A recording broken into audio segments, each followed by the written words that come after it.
ambient noise, yeah. So now you're grabbing some band lab clips. Yeah.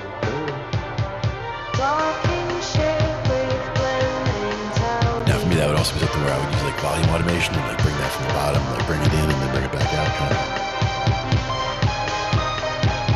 And these are the kinds of sounds you can stretch.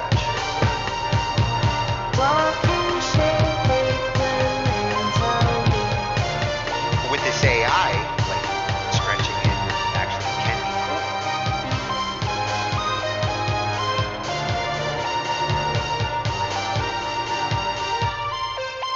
Oh, that was perfect for the interlude too.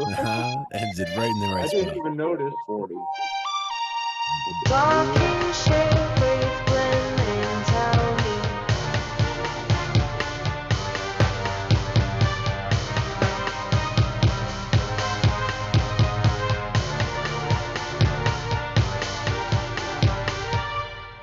didn't even realize the texture faded out at the interlude until it happened. I'm like, wait a minute. Sometimes you just, it was just meant to be that way.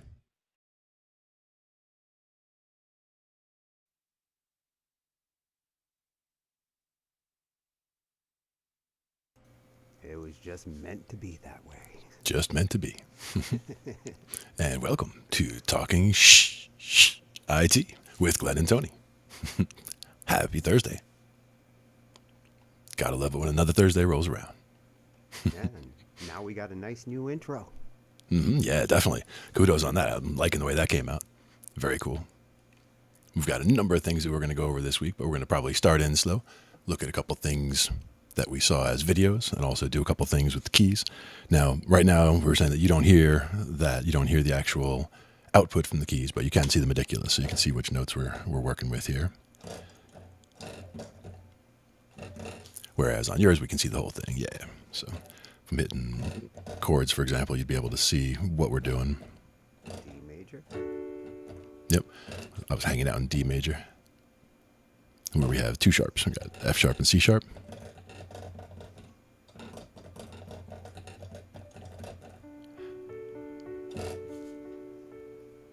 And that way, most of what we'd be dealing with, as far as chords, we'd be dealing with like the D major, the G major, and the A major. And the rest would be minors. So like the 1, the 4, the 5 would be our D major, G major, and A major.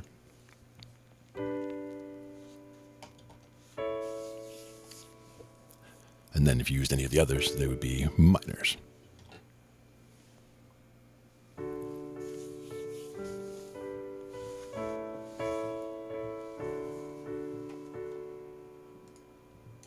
Like Yep. that. Yep, exactly. Just like that. Do that again.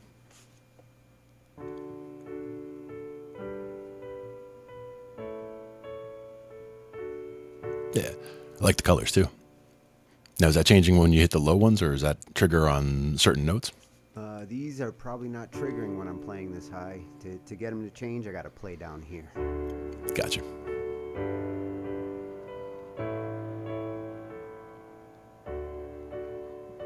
Which is also kind of cool in itself. It's encouraging you to spread out the voicings and try different placing, different places to play it from.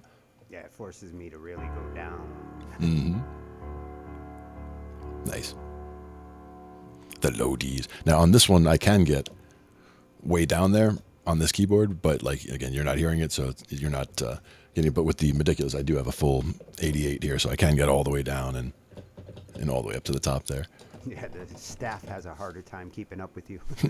Definitely, because if we're at middle C right there, hanging out, and then they're going to show as a natural because we're playing in D where we were playing a C sharp. But yeah, we're already, kind of uncomfortably off the top there by the time you're 2 octaves up from the middle C. And then you still got another octave above that and an octave above that. So those are just getting cut off mostly because of the way I have the interface cut off, or the interface zoomed in, I should say, because we usually don't go that far off the top of the staff. Same thing though, when you start getting down low, we're also off the bottom there until we get back up to like that A, and that's also like 2 octaves and change below the middle C when you start dropping off the screen there. But at the same time, we can always rescale everything into the middle section if we wanted to keep everything in a comfortable range, looking in there. kind of keeping it in range. Those are all C's. That's good. The middle C is, that nice middle ground, because you start going down, you're in the bottom. You start going up, and you're on the top. Oh, I can actually hear a little piano in the distance. A little bit of the rattling of the keys. Yeah, and that was in D major. I will get that rerouted. The main issue was that if I have it routed the way the other one was, I had it routed with stereo cable going into the board, and then I would have to have it cranked at a loud volume in the room, because I would have to manually disconnect the speaker in this piano in order to get it to not output, through its internal speaker. So I would basically be blasting everybody with piano all night. So usually I just do it where I had my other keyboard, but I left the power supply in the car, I think. So apologies. I could probably find that later, though, if we need to. But in the meantime, we do get to where I can see this part, so that's the important thing. We still have not located the power supply. Nope. The power supply is still missing, MIA. But we will find it at some point, and then it'll be there. And we'll be able to work with it from there. But we also had the bass hooked up right now, so that's, let's see. Not sure how loud it is if I bring it up full.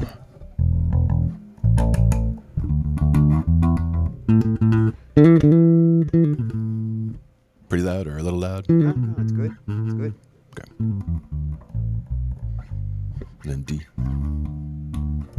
D's one of the ones I like a lot, because on the 5-string, I could play that D down at the 3rd fret on the low B string. You get that nice low D. That's lower than most people get, because if you have just a regular 4-string bass, the lowest you can get is the low E, unless you start tuning down. So that low E is usually as low as you get at the bottom of a 4-string bass, but getting to that D and being able to keep going down to the C and the low B, all the way at the bottom. Really can get down with that B, huh? That low B, yep. So that's what I like about that. Yeah, I don't even usually play down there on here. And on a piano, it does have that kind of almost, it's like a rattly sound almost, or something along those lines. It's like the Jaws effect. Yeah.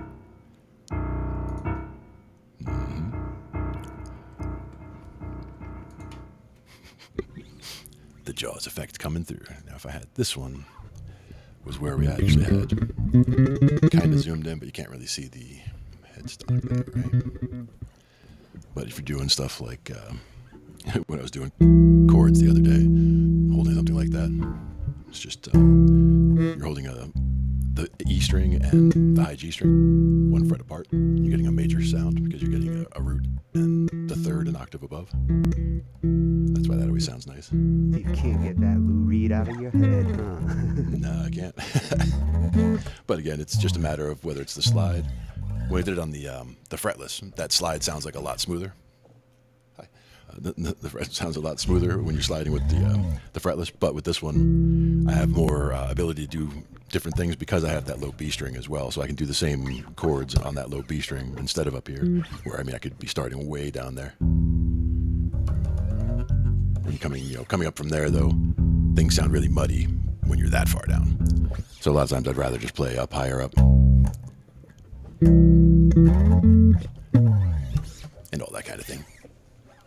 But yeah, so checking the camera there, it was okay. And this one is fine. I think everything's a little bit low, though. I gotta get a booster chair. When's the last time I thought I'd have to say that? Yeah. This one we kind of get both. So I got that one, and we get this one, but this one, again, can't quite see the picking hand unless I'm over here. So, getting squared away.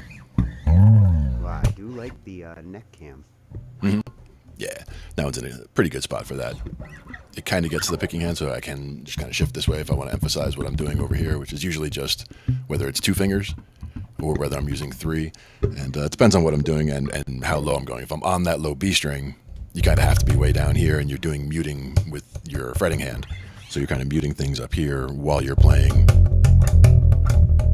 Or that finger itself that you're fretting with is actually kind of muting, it's laid across the other strings. So it's doing the job of muting everything except that, the really fast string. But usually you're playing something more complicated,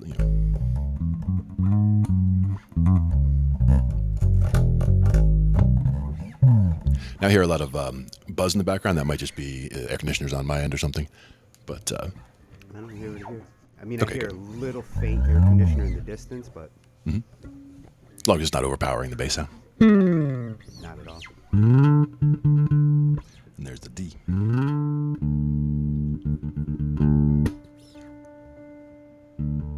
Not bad for tuning. Yeah, Never can tell when it gets You cold. are in tune.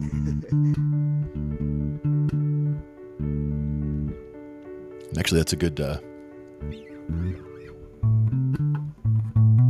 It's good for intonation checking because, like, again, if it's in tune when it's open, I'm just playing the open string itself. And if you're hitting that D that matches around there, that sounds good. And then if you play at the octave very gently, one octave higher. Yep. And then if I did the harmonic, and then I could do a harmonic way up here. That one you can barely hear unless you hit it really careful. But the fact that it's in tune at the open and at the 12, and then do the same thing for if we did that on A instead of on D, we get an A that's down there and up here, and those need to be the same. And same for E and B. And that's how we can tell if the intonation is relatively good. Checking it at the octave is a good start to see if the things are in. Then you can check everything where mainly I'll check octaves. So I'll check, if I'll check a G, for example, I'll play a G in an octave, and then a C in an octave, and then a D. And this is just checking for stringed instruments. For keyboards, usually once you're, if it's not a mechanical piano where the individual strings can be out of tune, generally an electronic keyboard would have no issues with tuning. If it's in tune in one place, it's in tune everywhere. But it's important to check where, who you're playing with and what you're matching up with to make sure that you guys are in tune with each other. So that's where, like, a lot of people just tune by ear to whatever instrument is either least able to tune or most inconvenient to tune. Yeah, like a sax. Yeah, exactly. Like tune to a sax, or if you're playing at a studio piano or something, tune to the piano, for example, to make sure that it's working there. They always tune to me in the band. Mm-hmm. Yep. That would be the way to do it. Now, I'm not sure here. I was checking to see about the chat there. Not seeing yet. So we have to see what's going on there. But that's okay.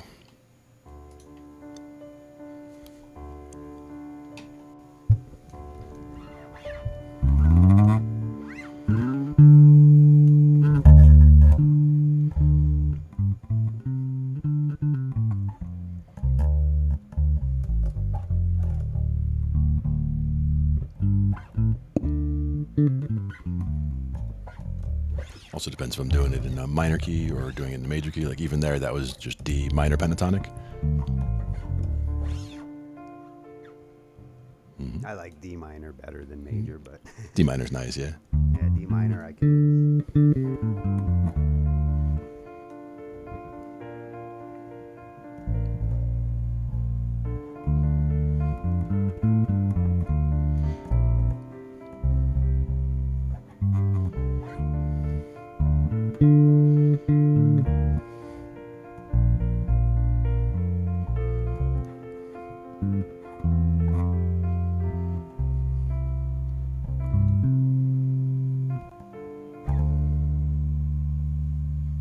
It's a nice minor scale. Yeah, I like that. Very cool.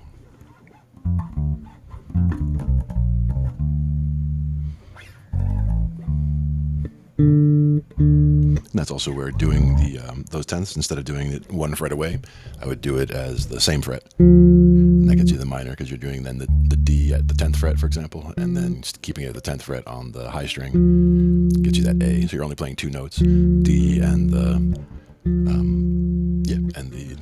no, not the A, the what does that be? F, I guess. Oh yeah. F. And that's the F an octave above for this move. But again, if I were playing it down here, it sounds muddy because the notes are too close together. That's why you put it an octave above, because it kind of cleans it up. Gives them a chance to stand out a little bit on each side. Yep. If they're They too get a little bit close- away from each yeah, other. if they're too close, they clash. Mhm. They're muddying up because they're too Too close in the to each same other's neighborhood. sound. Yeah. It happens though. But yeah, I don't frequently play chords with the bass, but when I do like to just do those little fragments, and those are either just doing the root and then that 10th or the third an octave above, or sometimes you'll put in the 7 as well. In which case it would be like for that D minor 7, you would just be doing all 3 of them on the 10th fret, and that gives you that minor 7. Because now all I'm hitting is the root and that third, the same one we were just talking about, and then also the flat 7. So that C is in there. And by keeping these two up high is the 7th and the 3rd. And then you got the root down below by itself, kind of standing apart, so that it almost sounds like 2 separate instruments. That's a nice.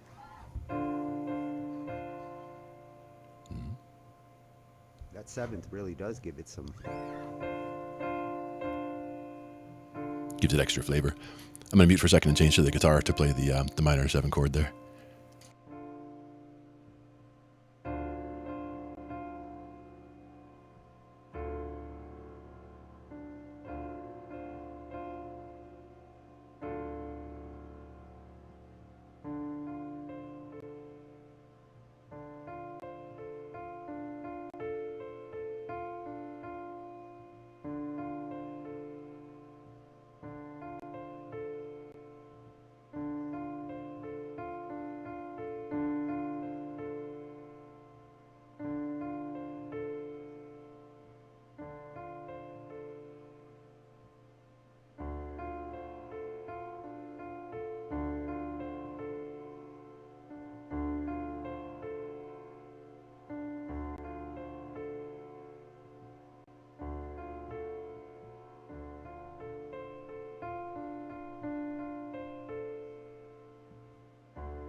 Yeah, I like adding that little 7th in there. It does give it a whole different mood. Whole different flavor.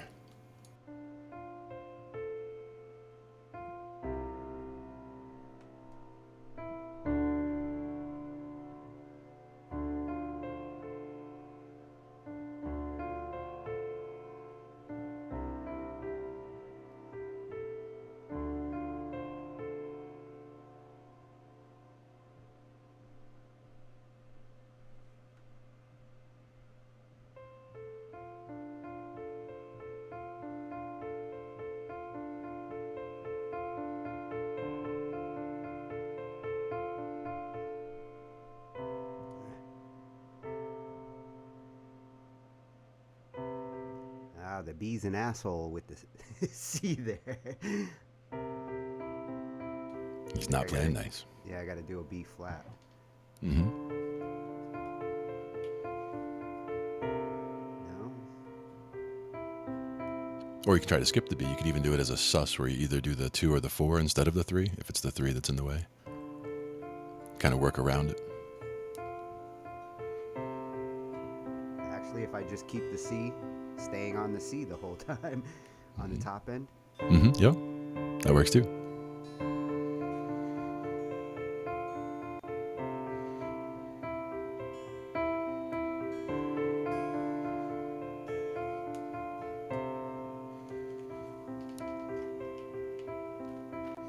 I need to stretch my fingers to Glen size. Yeah,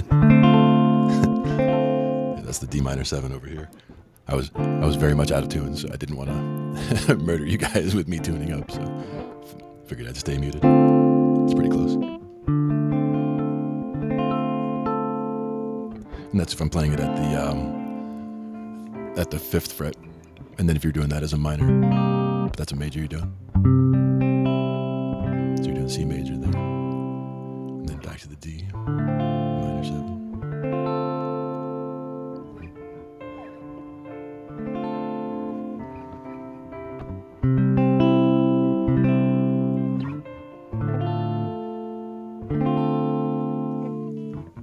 And that's what I like about that one is those little movable shapes. Once you get that, the major shape, the minor 7 shape, even just the minor shape without the 7 is one that we could start with, because then you're getting the difference. Like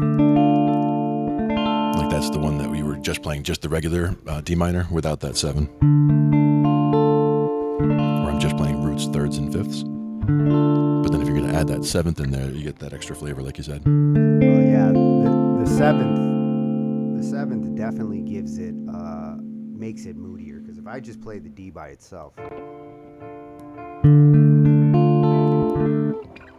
mean it's pretty, but when you add that 7th to it, it's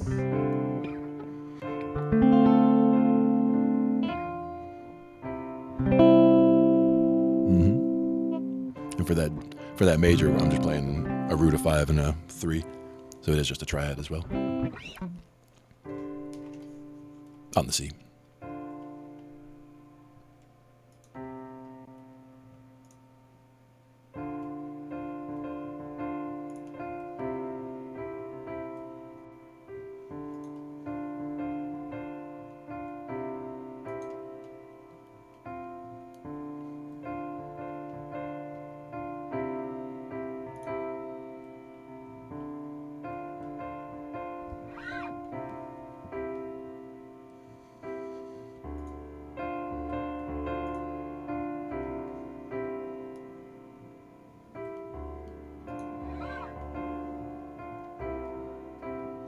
it's a darker, moodier. It's a nice back and forth, though. I definitely like the back and forth there.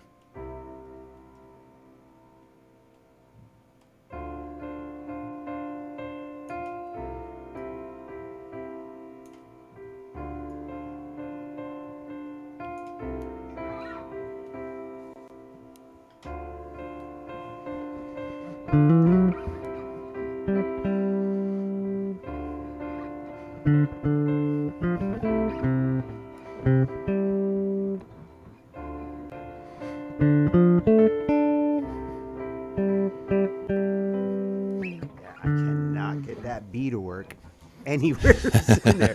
He's an asshole. You don't like him at all, huh? Well, I want to use it, but it really does not fit into the mood. No, but also if you were coming down from, you're thinking about or if we were thinking about it as the D minor being the 6, right? It would be the 6 of F would be the major, the relative major that we'd be thinking of. So we're kind of thinking about everything in F major, and with F major, you've got that B flat, right? So that's why the B doesn't like to work, but the B flat would be the place to be hanging.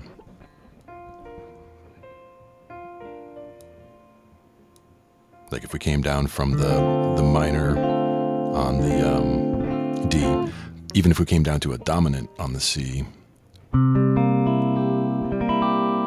because that's using the flat 7, but the major 3rd.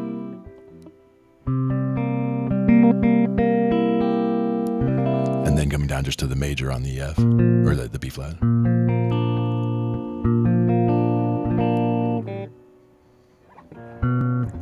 B flat, yeah. Because that way you're coming down from a minor. If we did just from a minor to a major even.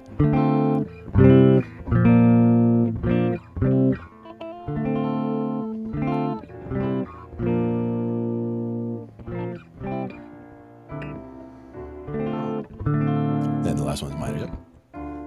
Yeah, there you go.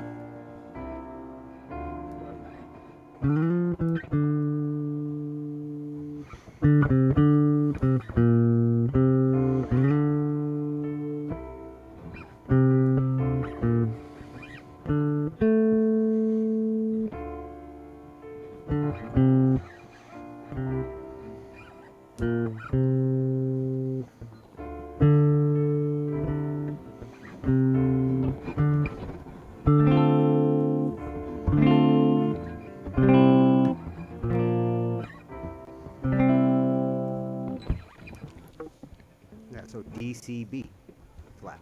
B flat, yeah. And that's where we're going with the D minor, or the D minor 7 to the B major. Oh, sorry, the D minor 7 to the C major to the B flat major. And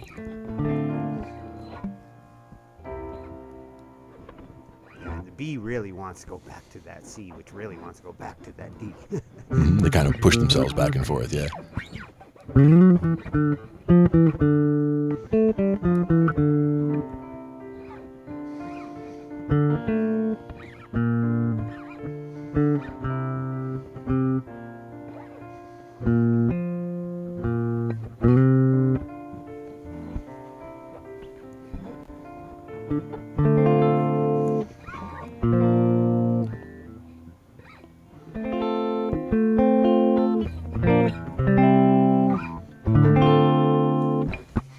And that's just one of the grips that we talk about, the hand grips. That one being, we're starting with that minor one, so that's just a movable minor 7 bar chord, which is one of the easier ones to hit because you're just barring across 5 of the strings. I'll bring it in a little closer here. Barring across 5 of the strings instead of all 6. Let's see if we do it that way, probably. Like basically I'm just barring across all the 5 except for the fattest string, and then just adding these 2 in. So I'm basically doing this phase 5, 7, 5, 6, 5. Would be the way to describe that one. And then the majors, I'm just doing a bar, hitting 4 strings.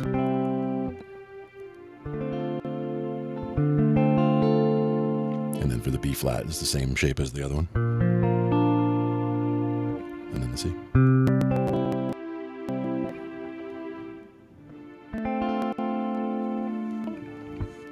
And just bouncing in those is useful as well. Just being able to go back and forth between those and see what what feels right for doing changes up through them.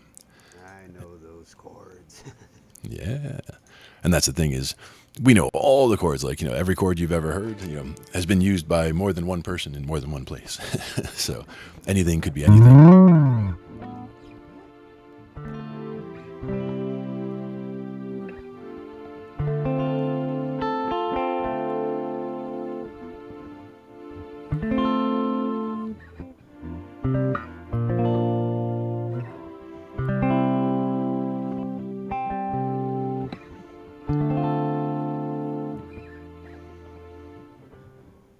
That's playing in D. Yep, a little bit of D minor, right? D minor 7, even starting with that.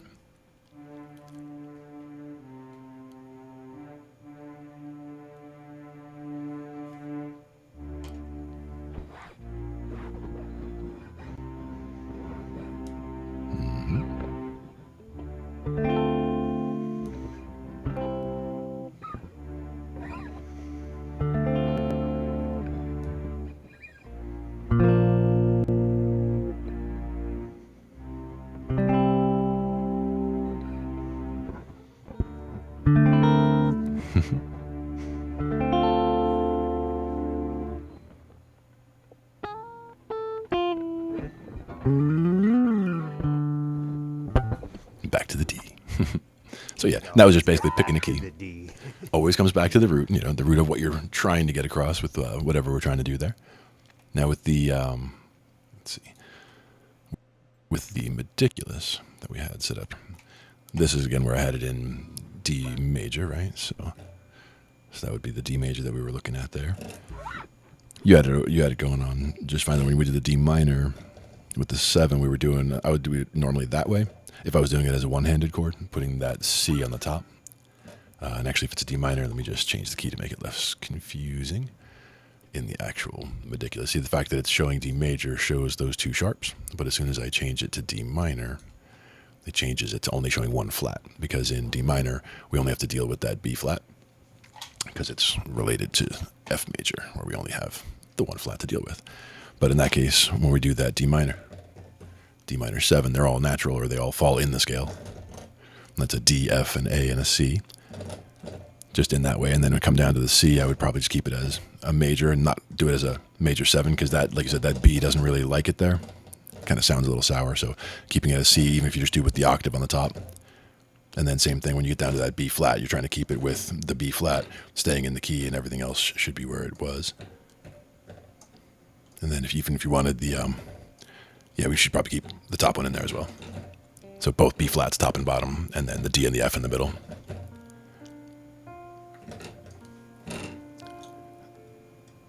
That way we're starting from a minor 7 just to a major triad with an octave on the top, and then same for that one.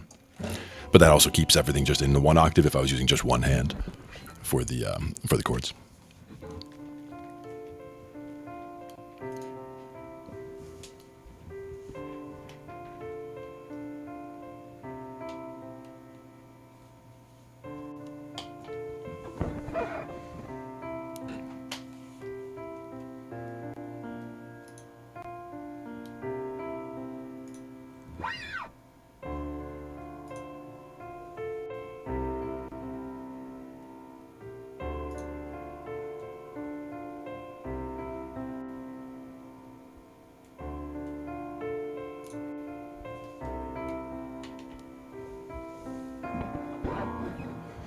I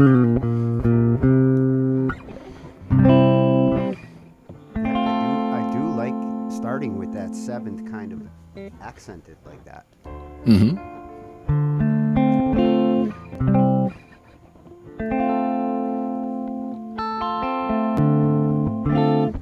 One thing is that when I play with a pick, it always sounds like a lot. I mean, that's probably a lot louder, right? Not too bad. But if I were doing things like back and forth stuff like that.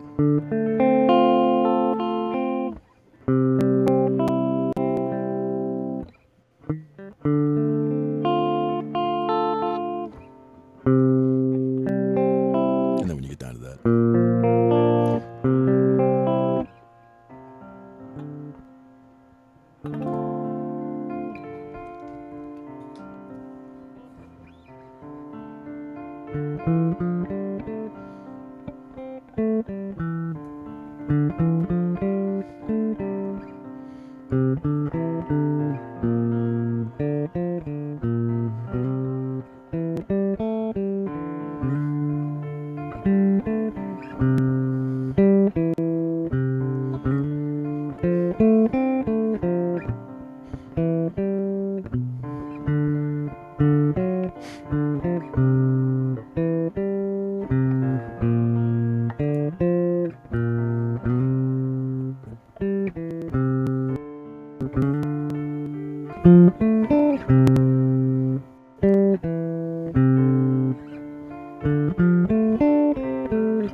Songs that kind of take that route.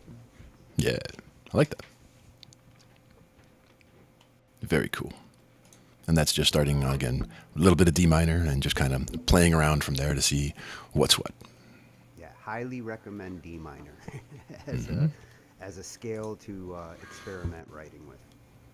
Additionally, highly recommend just screwing around with whatever key and seeing what feels right or seems like it's working out the way it should. One thing I could do is I could try to bring that one down. I'm hiding in the bottom of the frame like Ange does. I'm like trying to be just all in the bottom of the camera, but in the other one I'm almost out the top of the camera. So definitely got to work on that. But it depends what I'm trying to show too. So if we're trying to look at shout out this to Johnny, stuff, Richard, yeah, Unabomber. What's happening, fellas? Happy Thursday. Now, if we took that same idea over to C minor, is where I would usually do the song "Spooky." C minor. Is it C? Yeah, it's C minor. I think. Wait. No, actually, I'm lying. I'm in doing F minor and B flat minor. F minor's no better. Yeah, exactly. But doesn't have to be those chords though. Instead, what we could do is if we moved it and started with the A minor, because we like A minor. Same shape for me. I just slide up. And then the other one would be the D minor that we were just talking about, D minor 7.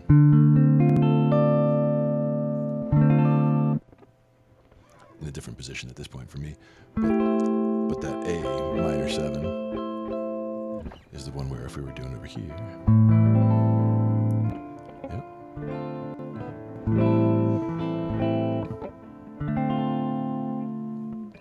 And normally the way that other song I would normally do it in, like I'd be starting up high and then coming down to the other one, and the bass kind of goes back and forth, just rocks between those 4 notes. Where that in that case that's the D, E, G, and A, and then goes to the top chord. Yeah. Gives you a feel like that going back and forth between the two. Yeah.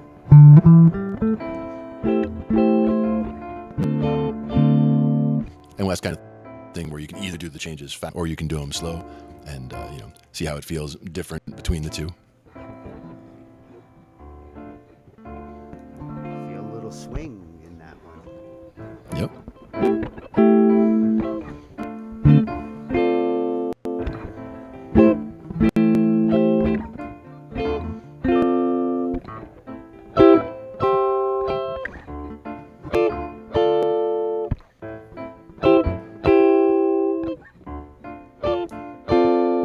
If I could get that bounce a little bit, like.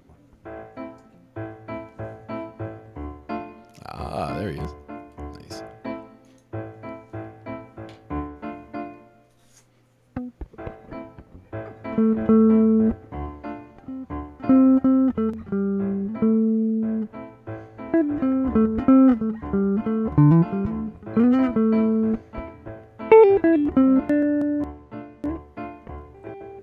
I think I'm starting to feel some of that Hungarian reggae, man.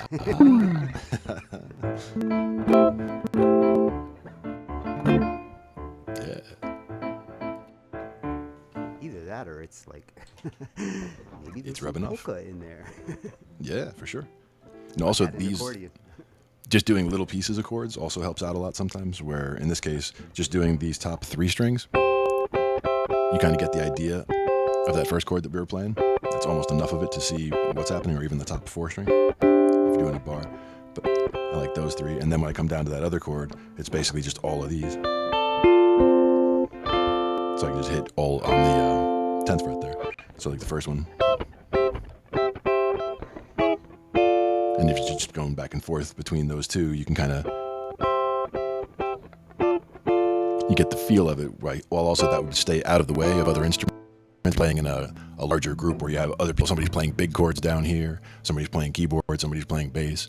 There's a lot of stuff going on, then you can just play little stuff like that. And even just breaking it up and doing it in like, and you're doing little things like that. You throw those in between while people are playing, the rhythm.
And that's another thing that I've been noticing is you don't necessarily have to change the chords you're playing in order to change the feel of a part. A part can simply be a totally different bounce, because that same A to D there, whether you're doing versus same chords, but Oh yeah. totally That's different flavor. It's an important lesson also for if you're writing, songwriting, where if you were doing a verse and a chorus, for example, you don't necessarily have to change what chords you're doing. Like that exact example would be a perfect way to have a verse in using those chords, and then you go to a chorus that's also using those chords, but using them in a totally different way, so it sounds like a completely different part because that bounce, like you said.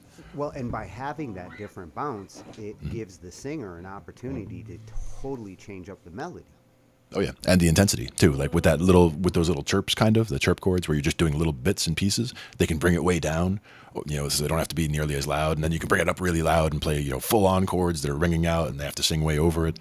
So you can definitely go back and forth. There's a lot of interplay opportunities with volume dynamics and things like that. Really, Coffee. At its simplest, you can pick 2 chords and start writing a song. Oh yeah, absolutely. I mean, you can do it with 1 chord, but you got to be really good. If you're gonna do one, I would recommend funk as the as the style, because funk in E or funk in A is the kind of thing that you could do all day.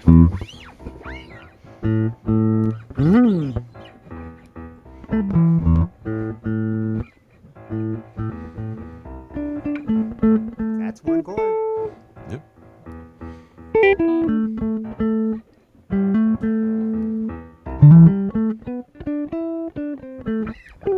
But you do feel like you want to go somewhere. It's hard to hit 1 chord for a long period of time and not. It's hard to stay interesting with 1 chord for sure. But there's definitely with 2, you can definitely make entire sections. I mean, Fish has entire song sections. There's one called Reba, is a song that Fish does, and there's one whole section called the Reba Jam, where it's like completely sounds different than the rest of the song. The rest of the song is very chaotic, jumps back and forth, lyrics all over the place. Then it gets to the jam, and it's just completely different. It's like you just dove into a nice warm lake, and you're just like, and it's just back and forth between these 2 chords, and they just jam nice and mellow on those 2 chords. Like for they could do it for hours, but that's the thing, is just having 2 chords that feel nice back and forth. And in the case that we were just doing there with that, the A minor and the whatever we were doing there, was that A minor and D minor? A and D. Yeah. There you go. Yeah. Just those happen to be far apart, right? So those are a fifth apart, right? Like we were starting with the A, and then the D would then be the, they're right near each other in that respect. But you can also do it with 2 chords that are right next to each other, where you go back and forth from, like, for example, the A and the G. That's like what we started with. The D Right. to the C, the D to the C, the D to C is Yep. nice, easy, up, And it started up, with- down. And it started with the D minor, so it was the D minor 7 to the C. But you can also do it major to major, you can do it minor to minor, you can do it major to minor, but experimenting with each of the different ones to see how the flavor changes, because you're basically emphasizing a different implied key depending on which ones you're using when you're using 2 chords next to each other. Yeah. Two majors next to each other especially. If I do like an A major to a G, Yep. has a very different flavor than A minor. Exactly. And what if you switch it the other way and went from A to G minor? A major to G minor. Yeah. Ooh, that's workable. Definitely a different sound. I mean, I would write a different song bouncing between those 2. Exactly. And that's the point really, is just that picking any 2 chords, whether they're major or minor, but having them, it's ideal that they're both in the key that you started, for example. So when you're starting in that A, you're figuring that G is in the key as a flat 7, right? So that's there most of the time. But you could also do A major with A flat minor.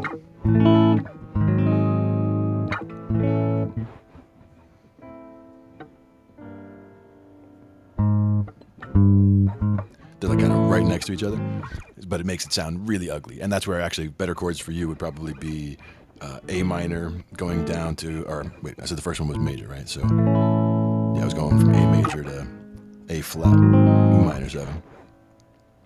Do it from C major.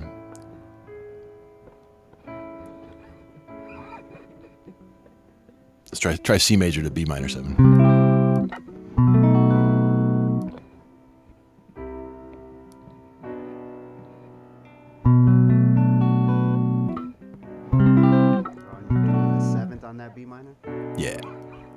they're so close together. It almost sounds like a resolution on its own, like it wants to be done.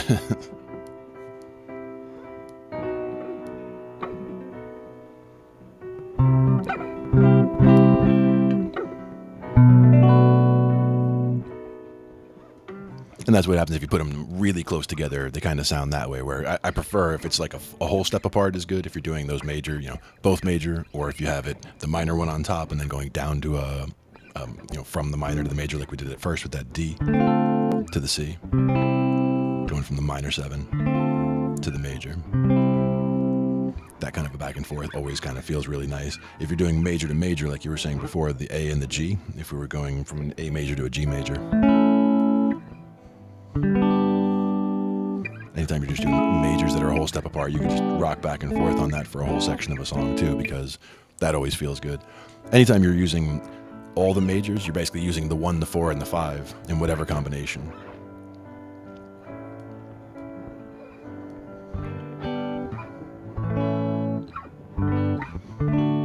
The other one you would throw in there would be that D, right? So you got the A, the G, and the D. And they sound like they all want to work together because that works into a 1-4-5, or in that case a 5-4-1 in the key of D. So it feels like it wants to land at the D. Oh yeah, the D works with those two. Yeah.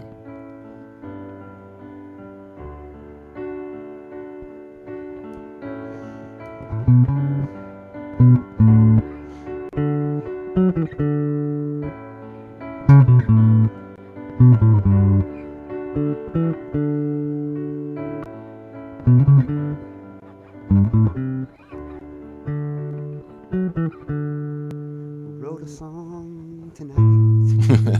Exactly. It started with an A. Went to a G, and then a D. I don't know how to get out of this now, but we'll see. I don't think C would work there, though. No. D. And then we'll D.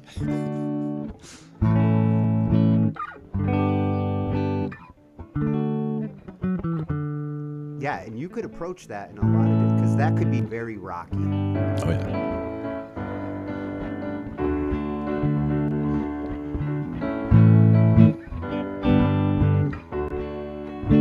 Kind of reminds me of like some Creedence songs, Yeah.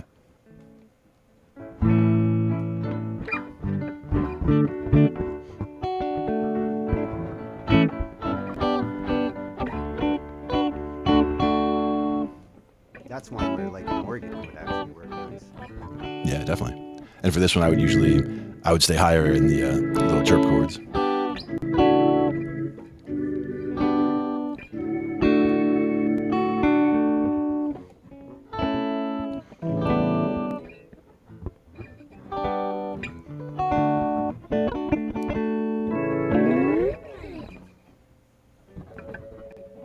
Ooh, nice.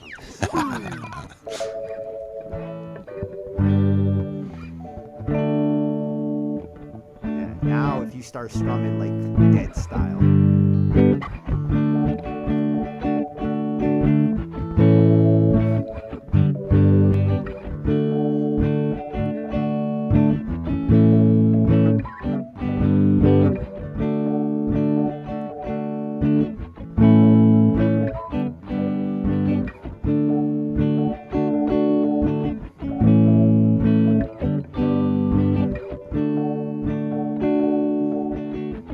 This is where I gotta get my looper pedal together. I can play some Dead. Yeah, absolutely. And that's a good way to do it, is to just get a little section of a tune together and rock with it, because there's so many Dead tunes where it's just, if you take just a small chunk of it, it's really not that hard to digest and work out what's going on. Like a lot of them are just a little 3-chord put together like that, but it's just the way that they hand off to each other, the way that they bounce off each other, the way that they fill in exactly what needs to be filled in the song, as they're going along. That was the thing that always amazed me about it, the interplay. Who's doing which parts? Because you could have a guitarist that's doing like a chukka chukka chukka on those chords, while the other guitarist is, hitting those little 1-3-5 solo-y kind of parts. Yep. And actually And the organ would just chugga with the guitar. Yep. There's one that's a perfect example of that was, what was I looking at the other day? I think it was just basically, if you were looking at it, like, if I take my thumb and I like block the fattest two strings, right, so that I'm not ringing out the fat two strings, and I use my pinky and get rid of the thinnest string, there's only 3 strings left. And I can use these 3 fingers to just kind of pluck those 3, right? If I do that, and I'm on 9/8/7, that's a major. Like, that's one of the chords they use. And then all the 9s, 9/9/9. And then the third one is 11/9/10. And it kind of comes down to a...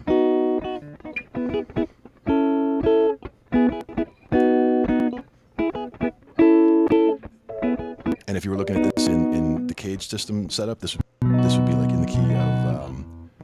so that's like a B major. And then the other one would be, I guess, an E major and then an A major.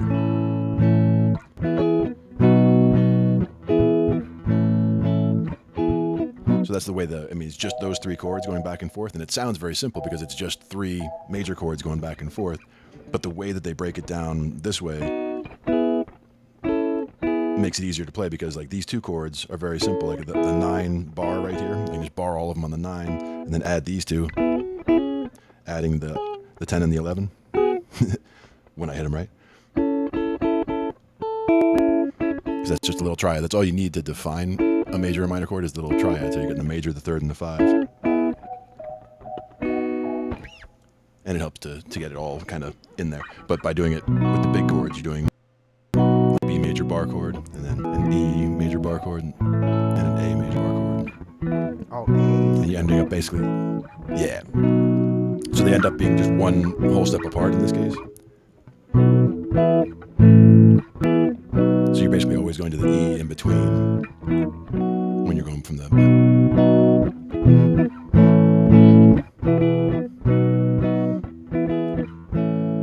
But then by simplifying it up here and just using those little triads.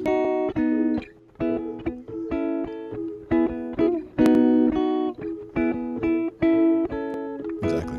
And by doing it that way, like you're saying, if you have multiple instruments, if you had multiple guitar players, one of them could just be doing that little stuff, and the other one could be doing, if we're playing in that case, that's essentially in the key of E major.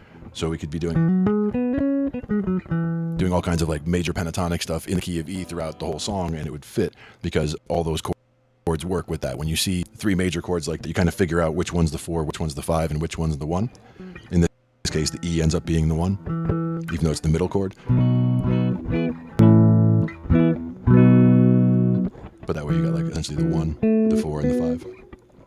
And those are where the majors are. So you could hang out with those all day, or you could use the rest of the chords that are all going to be minor then. So if you were to use any of the other chords in that scale, you'd be using all the minor chords. But in the case of this song, it's a happy, bounce around in major, which is nice. Yeah, if I just stick to the if I stick to the basic chords, it's pretty easy. Exactly.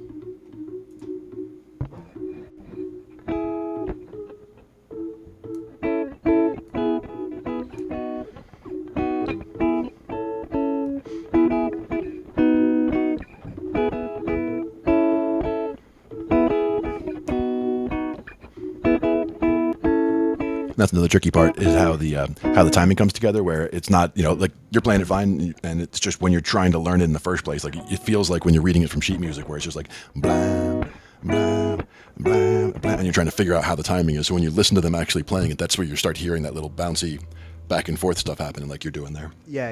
I had to start with the main hits. Yep. And then you figure out where the bounces can fit kind of in there. Yeah, once you start to get comfortable with the main hits, you start thinking.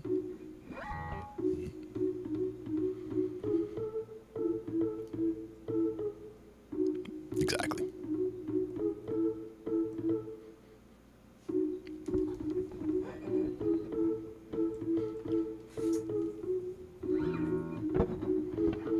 That's see good if for I was doing- practicing bounce. That's a totally different kind of bounce for me than usual. Absolutely. And I think B Mixolydian would fit with that because, like, a lot of times when it comes down to if I were jamming over the whole thing, what would I use? And so the first thing I try to default to, if I know what the 1, the 4, and the 5 are, I try to figure out, well, we figured, okay, the E could be the 1, A is the 4, and the B is the 5. So if I'm playing with the 5 and I play it in Mixolydian, right on the 5,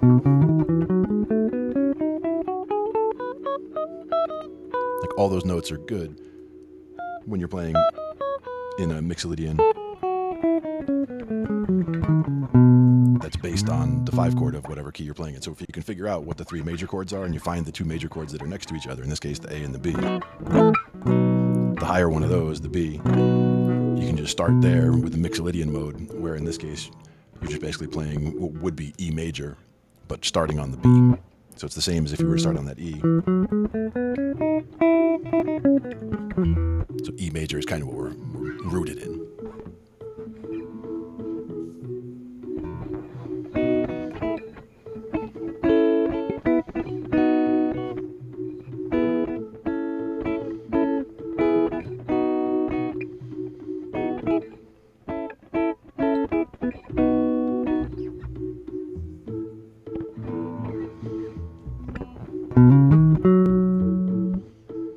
Shit, I could just do the bass.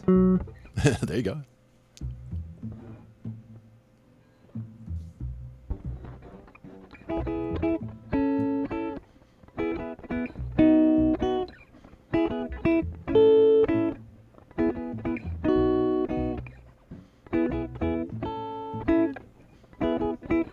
This is also where, when we get the loop pedal together, which I have here, but I don't have the power. Is what I got to work out. You still get the power and get it logged or toggled into the system here, and then I'll be able to take something like that, those little chirp chords, or even just rhythm like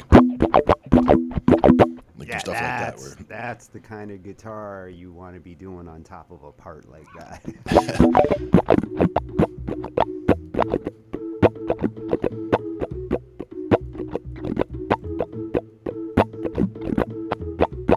and that's just getting the feel going, because so far there's no notes. It's all just dead strums. They sound different wherever you are. Oh yeah, but you can go nuts with those, man. Exactly. It's like the metal version of the Dead when you are doing that. Exactly. But again, it comes usually down to figuring out what would be the right key to be playing in. In this case, if it was all, if it was just like, okay, I could just call B Mixolydian, say solo in B Mixolydian, and somebody could just sit there and go up and down in B Mixolydian, which is essentially solo in E major, but land on the B and focus on that B, is kind of what that translates to. Because just playing all the notes that are in E major and then playing them starting at that B.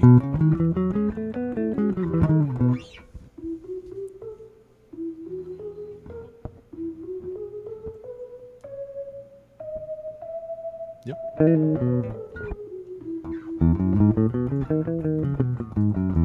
There's a couple different ways that on the guitar to play it, but in this case, by looking at the modes, like that first way playing it is just playing E major in the root position, and then saying, okay, if we were playing it, if we were focusing on B, because in this case the song actually starts with that B. So from that B,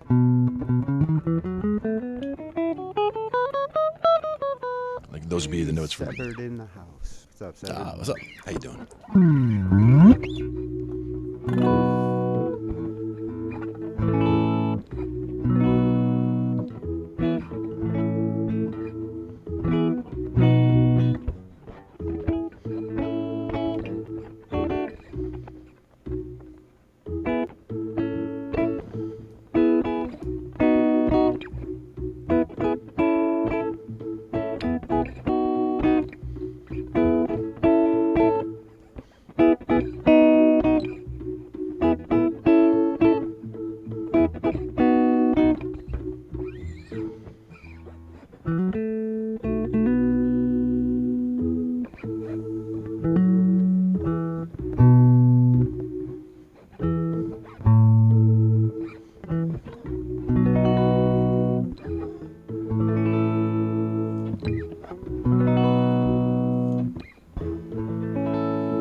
I think I could do some dead now.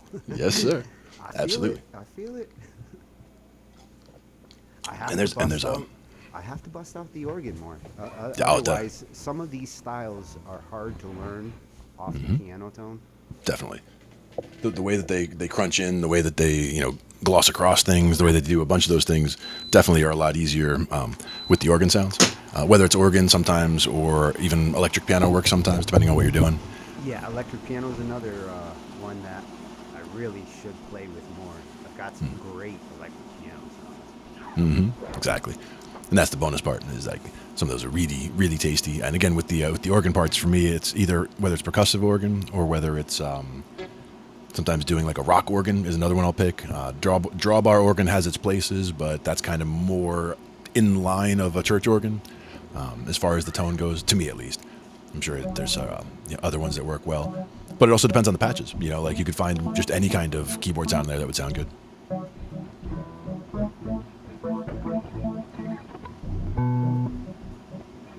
play higher with this patch. Ah, there you go.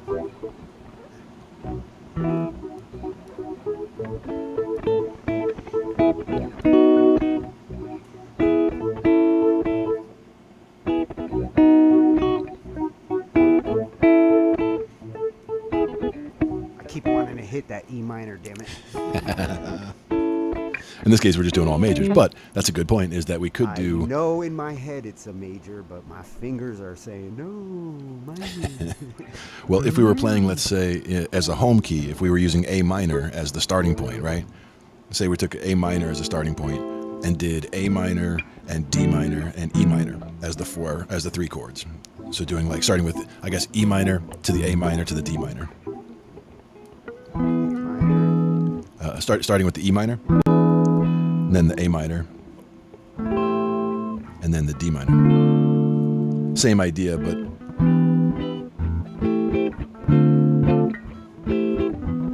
because the chords have the same relation to each other, just as far as this is an easier key to play in, as far as it's rooted in A minor. So you're using the A as the middle, the mediator. Yeah, exactly. That A minor is the bounce point, and we're going back and forth to the E minor and the D minor on the other two. And as far as the chords on the guitar, it's super easy. As far as if I'm up here, it's the bar plus these two for the A minor, and then the E minor and D minor are both just a full bar with the A string 2 frets higher.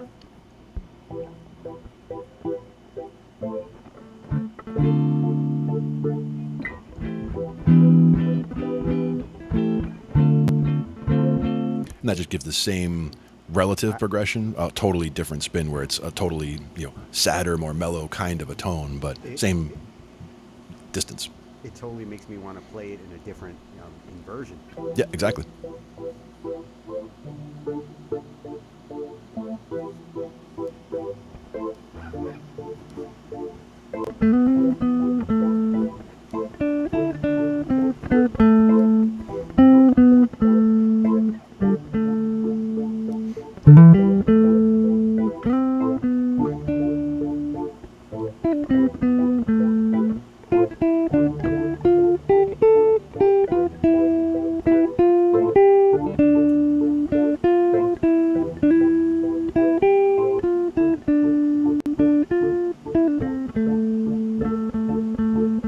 Oh, and then you could actually go to the B thing.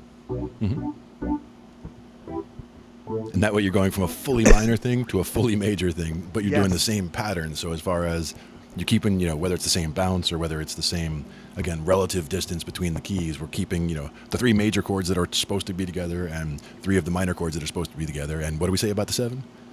Asshole. He's an asshole, so we leave him out.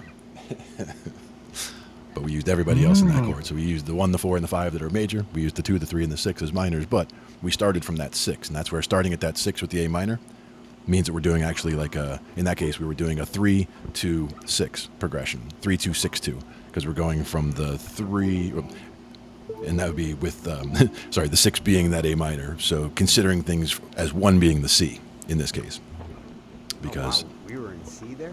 Well, technically, because we were in A minor, so that's the relative to C major. So that's why it was all white notes to start with. But it would be the same as doing from basically considering that first note chord could have been the C major.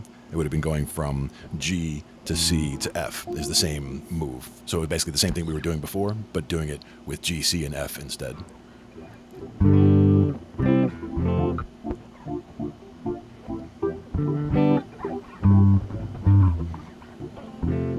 So it depends whether you want to do it in major or minor, and that's how we could transpose it to different keys so we can make it easier to play or harder to play on the keyboard. You know, we can get to really funky keys where we're using a whole lot of sharps and flats, or we could try to keep it as simple as possible, like rooting in that A minor, for example, was a good start.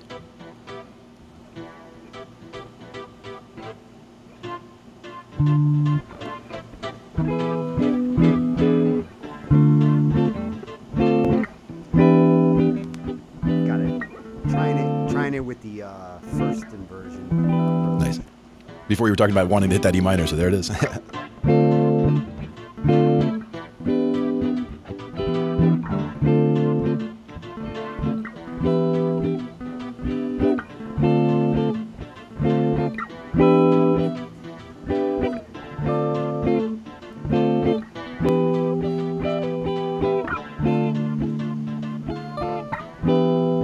Totally want to hear a low bass on that. Oh, yeah.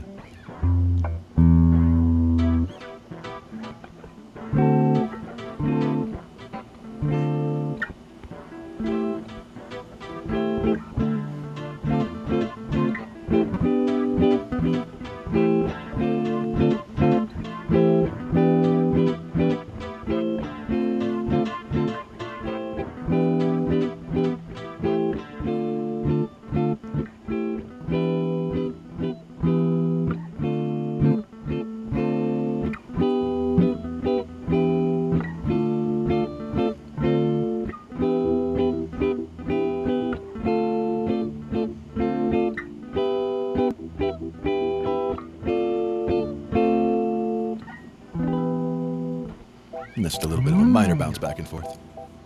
Yeah, see, that's where if I go high, I can just basically play off the E and the D.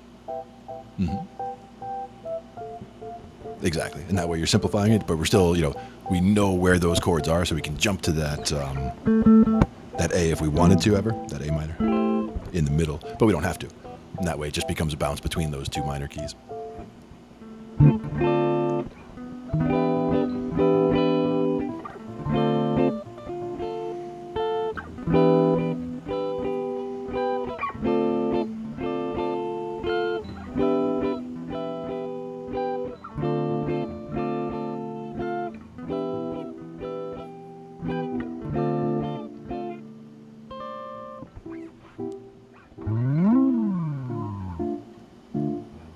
These whirlies are cool, but you can't really get the true effect of them.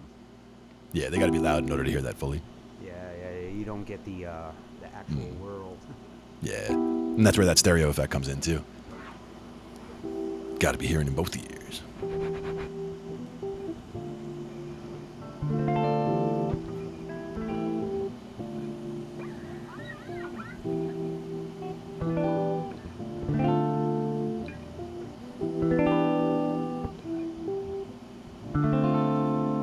Some smooth jazz.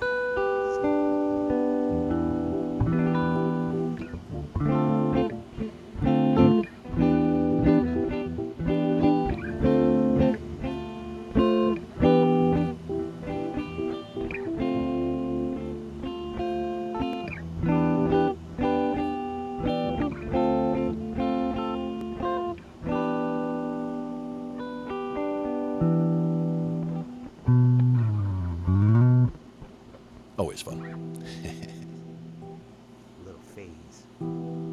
Nice.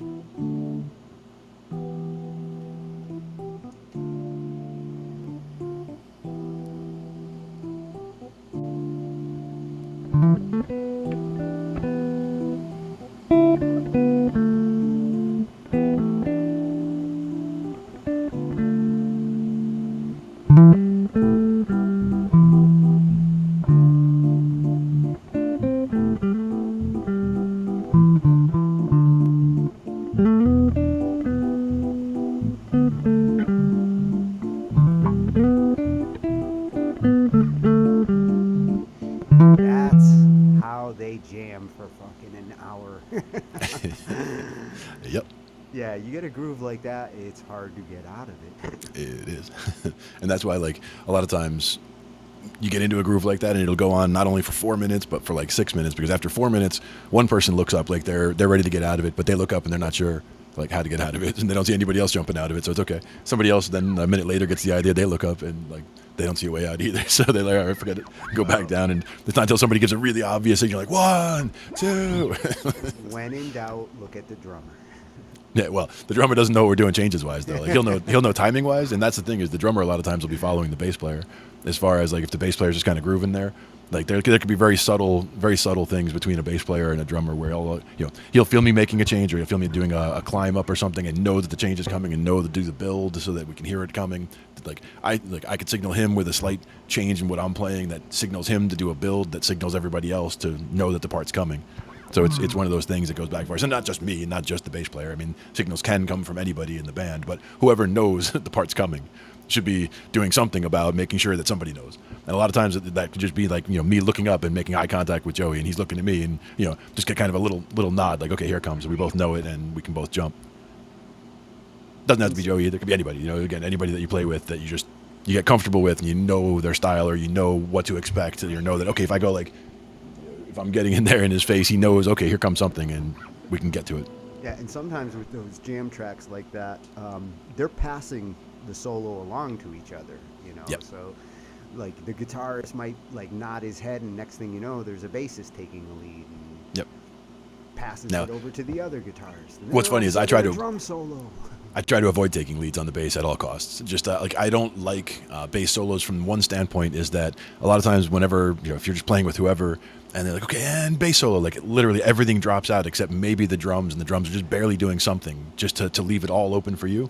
But now, what are you going to play that both fills in and fits with the groove of the song that we were just playing, fills in all those parts that we were just listening to, and also counts as a bass solo? So it's like you're trying to think about 5 different things at once. Like, how do I keep that groove going that I just had while soloing around it, while adding all those parts that were supposed to be in there, or whatever. So it gets overwhelming sometimes with that, but it also depends on the song. Like a song like, for example, Brick House. Yeah, there's a couple of songs where the bass does kind of jump in front for a moment, and Well, Brick House is a good example for the bass line itself. Like if somebody said take a solo on Brick House, well, the whole song is dun dun dun dun dun. Like the whole song is that bass line.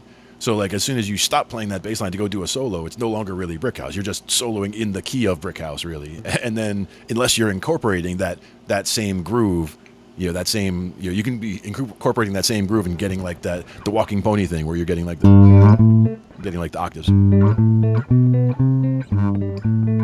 Like doing that kind of thing where you're getting like bounces like that going, stuff like that.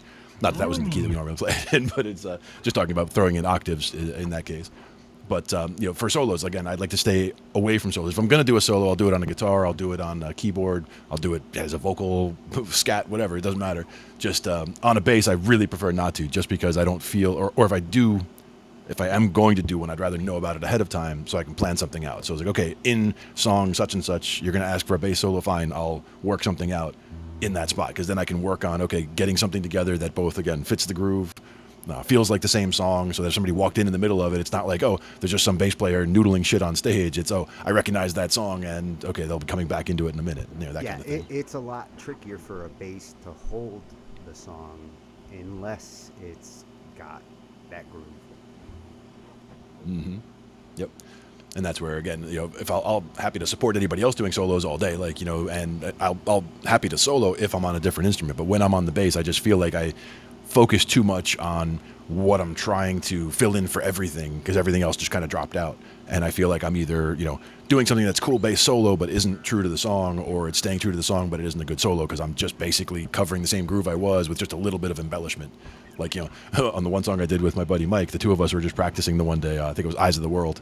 And he was asking if I wanted to do a bass solo in the middle, and I was just like, nah. And then he's just like, oh, you can just play the same thing but louder. And so I just started like hitting it, a little bit louder, a little bit, a little bit more of a pluck to what I was hitting. He's like, yeah, just do that. I'm like, all right. So the bass solo is just me playing like the same exact groove I was playing for the last 8 minutes, but now it's just a little bit louder and it counts as a bass solo. I'm like, that's cool. Well, you could always take the Red Hot Chili Peppers approach, and Flea feels like he's soloing all the time in the songs. Yeah, I'm It's definitely just not a really flashy guy, powerful. so. Yeah, it's a really powerful bass lines that he puts in there. Oh yeah, and I love Flea. I love some Chili Peppers for sure. That's one of the things that when we watched some videos the other week, we saw Ellen, the 10-year-old bass player, playing some Flea. I was like, oh man, Oh, she is good the energy. She is the next Flea. Yeah, at that age, if she's playing like that, for sure, she's going to be amazing. And there's a bunch of the musicians that we watch on YouTube. There's so many good resources out there. Whether it's for entertainment, just to watch people play, or whether it's to learn how to play things. There's just endless resources out there, and that's why we love to go over a bunch of them here to see what we have. Sometimes we're just jamming, noodling around like we are today, going over some concepts, but also trying to keep things relatively light in terms of just kind of screwing around, you might say. That's why we talk. Yeah, you kids, you screw around too much.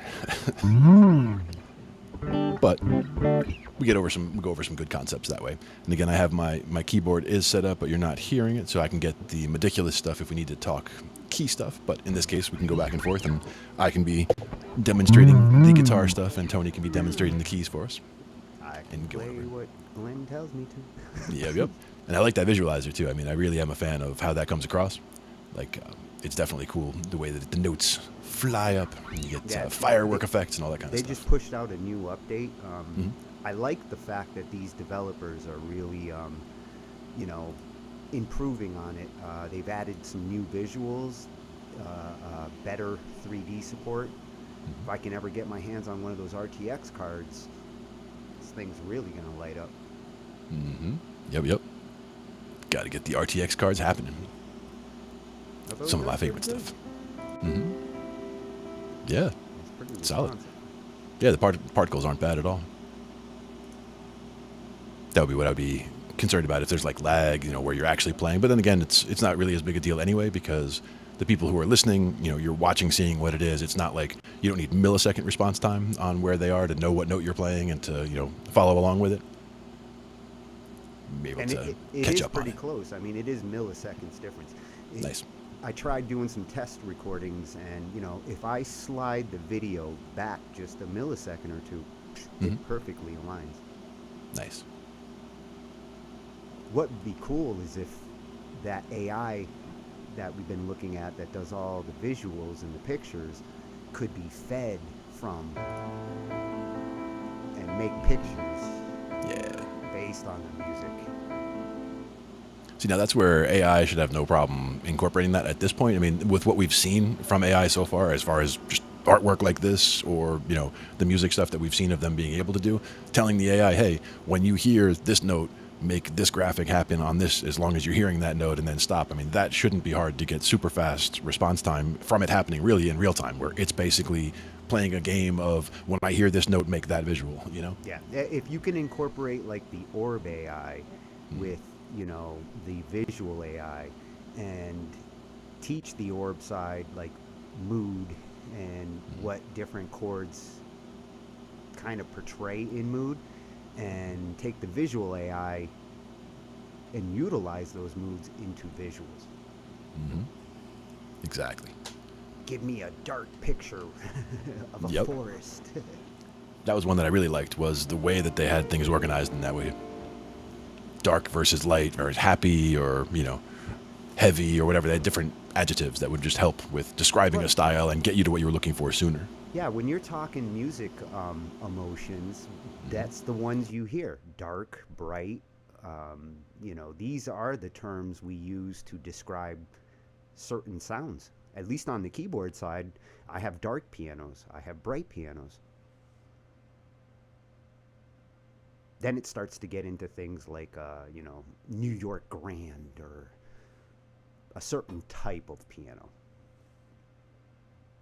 Yeah, and for that I would see like, acoustic grand piano, or electric stage piano, or whatever. There's, a bunch of different options, but essentially they would all end up as, piano sound. But, again, the electric piano sound would be a lot different than an acoustic. And with the acoustic sound, a lot of time the concert hall versus in the studio versus, mic'd inside the piano while it's open versus what, stand-up piano with, barbed wire in it or whatever. Like some people, like a prepared piano, they'll do stuff like that. Like Pink Floyd has some early stuff where they have one of those.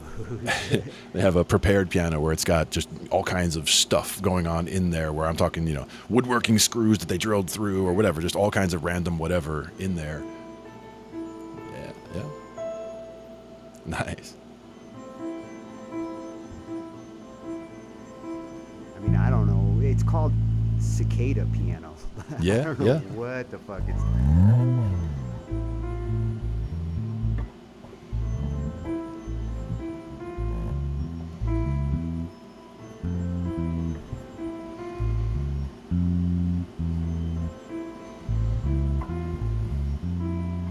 It's a combination of like a piano with that barbed wire you were describing. Yep.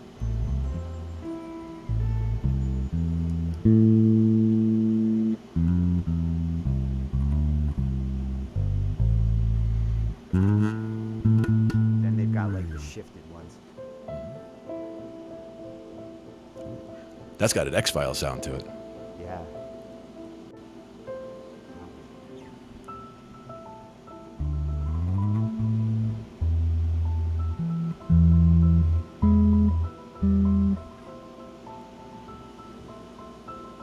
Nice.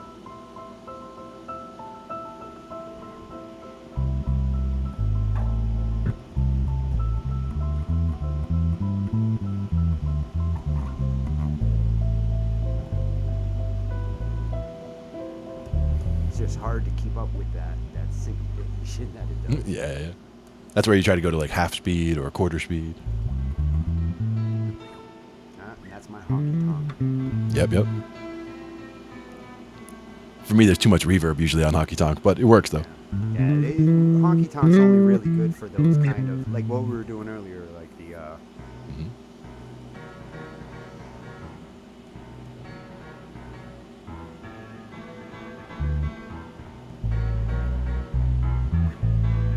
So it could work for a riff like that.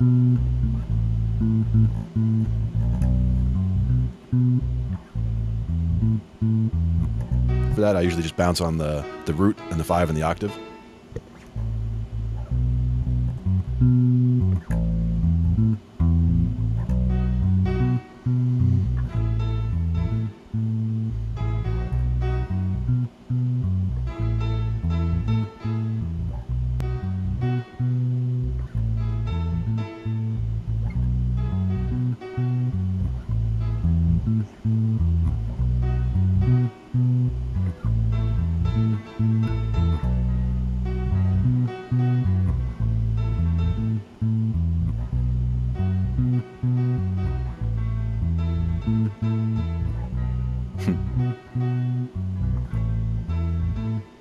Very cool. And that's where we get that little bounce. And again, for this, I'm just using the root 5 and octave. So in this case, I don't even care if that's major or minor. Like those two chords could both be major, they could both be minor. One could be major, the other could be minor. If I'm just doing that root 5 octave, it really doesn't matter. It could be major, it could be minor. And I could go back and forth between those two all day. So as long as I can hear, okay, that first note is that one, second one is that one, I could just sit on those 3 notes all day, which is actually just 2 notes, but root, 5, and octave, and even the 5 below.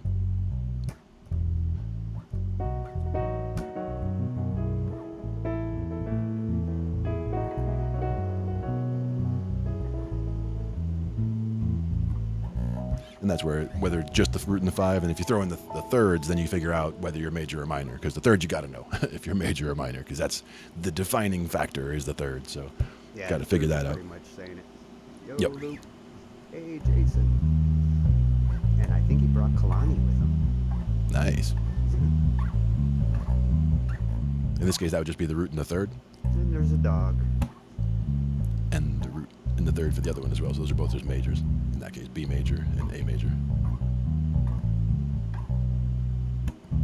Which again, I would throw it an octave higher if I was doing it as a chord here. Oh, he's trying to go back to that movie. You can't escape it, huh? Well, it's not even going back to that necessarily, because that would be more if I'm getting the slides in there. But it's more that if by hitting just the root and that high third, you really are defining that key, because that nice isolated low note is definitely like, okay, that's the root for sure. And then that high note being the third just tells you, okay, it's definitely major in this case, or it's definitely minor in that case.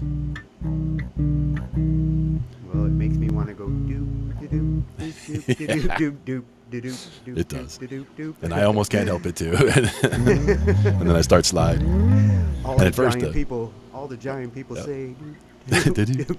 And I was starting from the 5th fret and up to the 12th fret, but actually the way that we heard it on the album is actually from the 8th fret to the 13th fret, and then back down from up there, which is the 16th. So I'm going, they're all major though.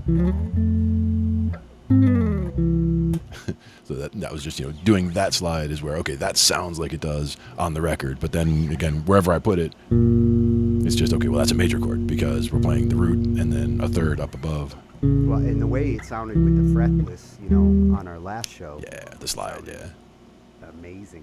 Thank you. And that's where, you got to be careful where you're stopping on that too, because with the fretless, you're trying to end up in a spot where you're the two notes that you're hitting are actually a fret apart, and down here, a fret apart means they're this far apart. But once you get up here, they're only this far apart. So you got to be ready to, bring them in tighter together as you get up here, because the frets are so much closer up here than they are down towards the end of the neck. That's one thing with the guitars and the basses, where your muscle memory has to adapt to the neck, where I could only imagine if my keyboard started to get smaller and smaller as I went up. I mean, it's tough enough, getting comfortable on the extreme sides, but if it got smaller or bit wider on the sides, that would be a mind fuck.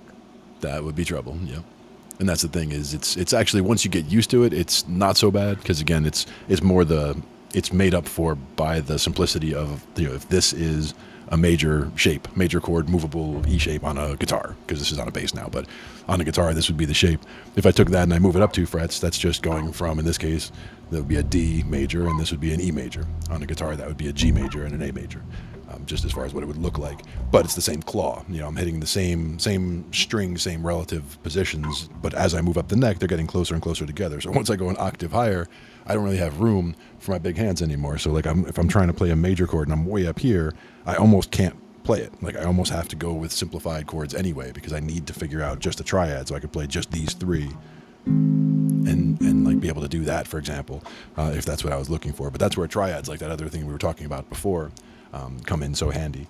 The triads are different on the guitar than they would be on the bass, but if you were looking at the fattest 4 strings on a guitar are the same as a 4-string bass. So in that case, you could find any chord that you can play using just the fattest 4 strings on the guitar.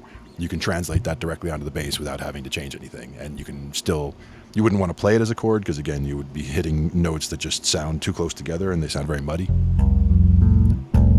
It just rings out like a blah, blah, blah, blah, blah, blah, because it's just too much altogether. But if you wanted to get that sound, you could just play the root and the third, that octave above. And you could even play, if you wanted to, a 7th up there to get the slightly more interesting sound. But even there, it gets muddy as well.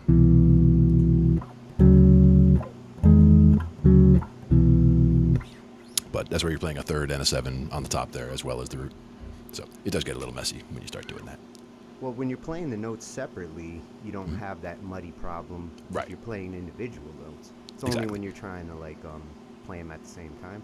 And that's where it's important for positioning wise. So knowing that, like I'm saying, that major chord position, knowing that, and knowing that this is the root, this is the 5th, this is another root, and this is a 3rd. Knowing that those are what those 4 notes are means that I can, if I wanted to do an arpeggio, if I wanted to do a root, a 3rd, and a 5, I could just hit these 3. And I'm hitting a root, a high 3rd, and a 5 down here. So if you were doing that on a piano, you'd be hitting, at this point, this is an E, so this would be, an E, and then the 5th of E, and then the 3rd way up there, the octave higher, E major. And it's only major because that top one is there. If I pulled it back 1, it would be E minor. So just using those 3 notes, you can define whether it's a major or minor. And again, that's where triads come in, but it's also important on a bass. If you're playing the notes together at the same time, if they're too close together, they sound too muddy. So but knowing where they are, knowing the chord shapes is good, because then you know where your chord tones are you can get to. So like root, major 3rd, 5, octave. You'll hear that all the time. In this case, this would be in E. So I was, so that was E major. So E, and then the major 3rd is the A flat, and then or G sharp, I should say. A. Well, you know what it is. Those, yeah. And if I wanted to do that, then a whole step up on the bass, all it is move up 2 frets, and it's the same thing. But on the guitar, on the piano, you have to figure out, oh, is it this sharp and flat? Is it that sharp and flat? Yeah, you're fucking me up now in that sharp like major. Exactly. But if you go up one further though, you get to that G. That's easier. Yeah, G. I got the G spot. Yep. And then a whole step up from there is the A. But again, in my case, all I'm doing is going up 2 frets and doing the same move, essentially the same pattern, where you have to again recalculate each time because it's on a keyboard. But oh yeah. The difference between that G to that A or that F sharp right before the G, like that one's tricky on the keyboard. Yeah. And I didn't mean to jump to that. I was actually thinking I was a string lower, where that would have been an A to a B, which isn't much better, I guess. But it's good to emphasize, like, I should be practicing that. Everyone should, yeah. And that's getting comfortable with all the different keys for sure. One of the easy ways is the circle of fifths exercise. You want to be able to go up and down, say, a scale that way, like Yep. E major, F. F minor, yep. F What I would do sharp. is try to go through as far as I would pick a key, right? So take the key of let's say C major, just so that it's all white notes, right? For this point. But if you took that key of C, playing the triads, you'd be doing C major, so you'd do a root and 3/5 octave, and then you do minor for the D, and you go back, and then minor for an E, and then major for an F, major for a G, minor for an A, minor for the B, and then back to the C again. And by going through that, you have the sound of the scale already kind of in your head, because you've already heard, you start with the scale up and down, like if you're playing in C, you just do a run through the scale. Hey, little Raj. At first, yes, by doing I am left-handed, Raj. That's why it looks like that. And me, I am right-handed, so I'm playing decent. Yes, he is my right-hand man, and I got whatever's left over. That works. And right now I got the bass before I had the guitar. We're switching back and forth a little bit here and there. And he has the keys going for us, because I left the power for my keys somewhere else, which is not a good thing.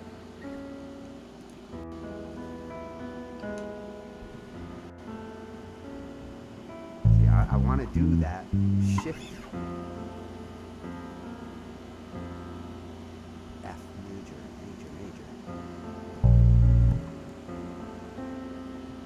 Oh wow, F is just as easy as G, huh? Yep. The trick with F is that you got that B flat in there if you get there.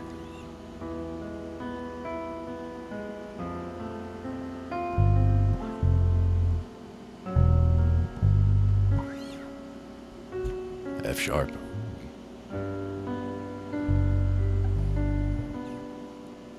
Oh man, this one's gonna fuck me up. I think it's G sharp, or it might be A flat, but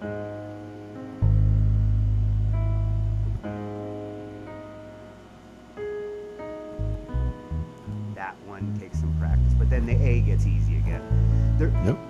There's only a few that are really tricky when it comes to piano. Like that G sharp, trying to do G sharp major, takes a moment to register, like which blackies what, which, versus like the ones that are pretty straight up, like the E. The E, you only got to deal with one. The F, you don't even have to deal with any.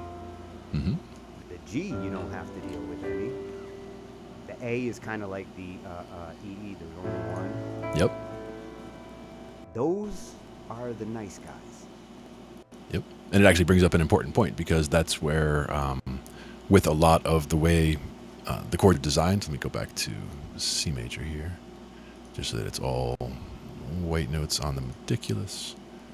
And we have meticulous going there. So it would be, like you're saying, if we had all white notes, I know you guys don't hear that, but that's like we're looking at that with the C. So if we're in the key of C, we had that C major, and then if we just moved everybody up to the next white note that's in C, then that's the D minor, and then just sliding up to the next one, knowing that there's no sharps or flats in the key of C, we could just literally take that whole claw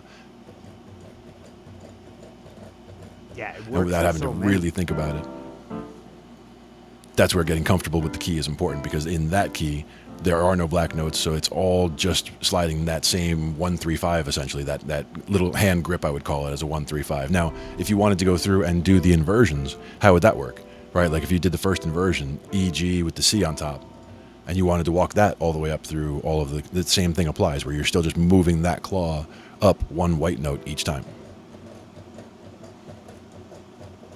And this way, you didn't have to do any complicated math or figuring stuff out. You just, by using that claw and knowing what notes are in the scale that you're playing in, you're able to just move that claw right up. That is why I'm always like thinking about the inversion I'm in and how it's either going to get in my way or help me Yep. where I want to go.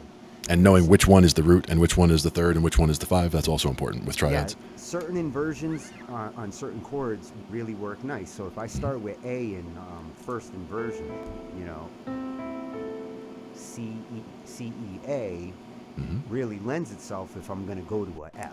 So Yeah. I like that's that. a perfect inversion to start with. But even root inversion, go to F, is still just a hop away.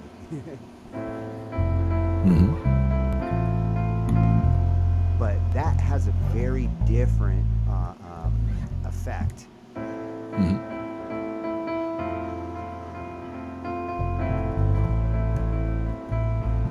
Versus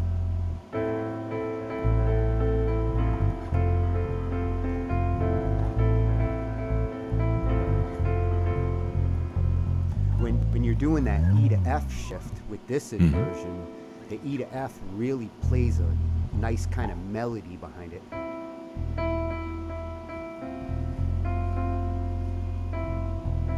You hear it a lot better when you're hearing the A on top of it. Yep. Versus when I play it this way, there's no A on top of it. The E to F is the top note.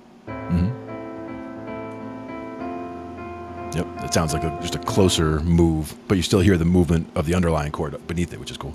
And it doesn't have the same kind of synchronicity that it does with the A on top. With that inversion, it really it fills out that 2-chord progression.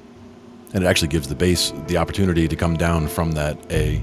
Yes, the bass gets to do the other side. I can basically walk through that G the whole way through each time.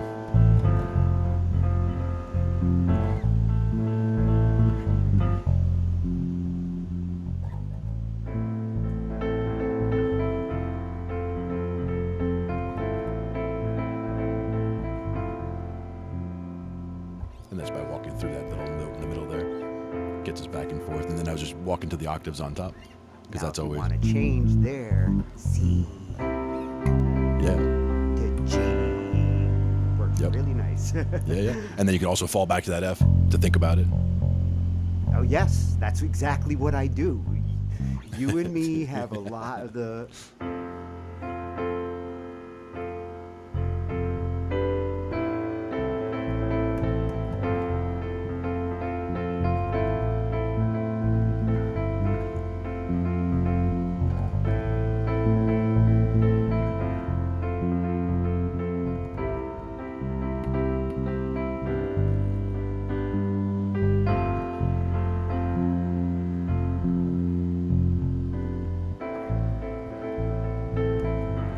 That's exactly what I would do, is use that F as just a fuck with them. Like, oh, you think we're about to go into the next measure? No.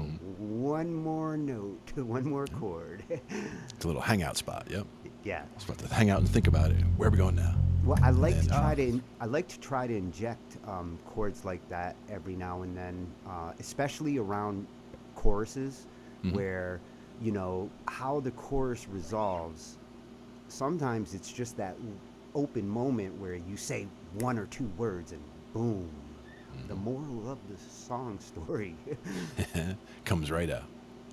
And some songs, they just have that one little phrase, that one little hook or whatever, and sometimes you build that around that, and then that gets it all right in there. Yeah, a lot of times it's the bridges that really steal the thunder and get the hookiest parts sometimes get the most memorable lines. Mm-hmm. They make it happen. Choruses have Now, we really watched. kind of taken a back seat, you know, in the last 30 years. Choruses have become less and less, I guess, important. Mm-hmm. It's like the whole songs are choruses these days. Yeah. Now, we were watching one the other day that was about a new guitar. This is, I think the video was older, actually. It was from a couple of years ago. Yeah, But this the thing guitar with the snap is out, yeah. state of the art. It has the pop the pickups right out and be able to swap them. So you can pull out a single coil pickup and pop in a humbucker, whatever. You can make whatever swaps you need to totally change the character of the guitar without having to take the strings off, without having to do anything crazy. You're basically just pulling the pickups out from the back, and the back opens up magnetically. It was pretty crazy. Yeah, and all you Let me see. guitarists out there, we are going to have a guitar night like we did our bass night. And if you got a Mhm. cool guitar or your guitar can do shit like this, I definitely want to talk about some of that. For sure. Let's see, maybe this one. Yeah, guitar modding is something of a constant discussion in the back. Mm-hmm. Yep. And in this case, it was the channel is Daryl Braun Guitar, which I subscribe to over here, and he this did come out 3 years ago, and it's had a couple million views since then. The most advanced guitar that nobody knows about is the description. It's like a 10-minute video, but it really walks through puts the guitar through its paces and kind of shows you what's going on. But it's got an aluminum. I called it a plate, kind of, but like the body. If you were to slice the body down the middle longwise, and then put an aluminum plate in the middle, like that's kind of the frame that the guitar works around. You'll see though. We'll get that. Bring this up and see what we got here. It looks like it was built by NASA. Yeah, definitely. And let me see. Let me know how the volume sounds when we get this going. The channel, you guys. I hope you're having an amazing day. Today we are checking out a legitimate super guitar. This is something so unique and so different that I can't wait to share it with you. So today we're lucky enough to have one in the studio. So let's find out what makes this guitar so interesting. Now, if you're a case junkie, you will not be disappointed. We've got this beautiful crimson fabric covering the case with protective black ends and stitched Relish logo. So let's find out what's inside. All right, let's check it out. So this is the Merry One from Relish Guitars, and underneath the quilted maple top here are some very, very interesting and game-changing features. Now, without giving away all the secrets, we've also got some very, very interesting looking accessories in the case, which we'll get to shortly. And of course, the certificate of authenticity. It says this is an original Swiss-made guitar by Relish Guitars, Switzerland. Designed, produced, and assembled in Lucerne, Switzerland. So what exactly can we expect from a Swiss-made guitar? Well, these are the same people that designed and perfected the most intricate and beautiful timepieces known to humankind. These are the same people who designed the most compact and useful tool of all time, the Swiss Army knife. And you can't think Swiss without high-end cheese and chocolate. So whether it comes to watches, knives, chocolate, or any other endeavor that requires precision, the Swiss are gonna do it upright. So here's a close-up shot of the Relish headstock, also finished in that really beautiful figured maple. Now the neck itself is a very comfortable modern C shape, made out of maple and bamboo on the fingerboard, so that's pretty cool.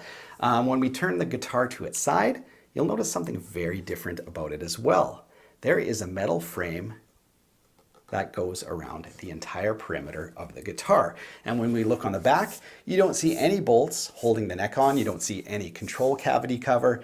It's completely clean. And when you tap on it, clearly a hollow body. All right, time to get to the bottom of this. No access points to the neck joint, no access points to the electronics. What were these guys thinking? Well, why make access points when you can simply do this? How cool is that? So the back is held on by magnets, and there's a really good reason for that design. So here's a close-up look at what makes this whole design possible. We are looking at the aluminum frame that holds the whole guitar together. So here obviously is the neck joint, which is beautifully hidden when the back cover is on, and obviously something really unique is going on with these pickups as well. So here's a wider shot of the internal aluminum frame, and around the perimeter you can see the magnets that hold on the back. Let's take a closer look in at the electronics. Now, as you guys can see, the strings themselves also go through this aluminum frame. So the neck is bolted to the frame, the pickups, the strings, which means sustain should be amazing. So clearly this is an amazing design. It really reminds me of something that NASA or perhaps Boeing would dream up. But there is one more game-changing feature. Let's check it out now. So why design a guitar that can have the back removed in literally 1 second? Well, here's why. So as you guys can see, swapping pickups could not be easier. All you do is you have your pickup, which is mounted on a ring with magnets and pins.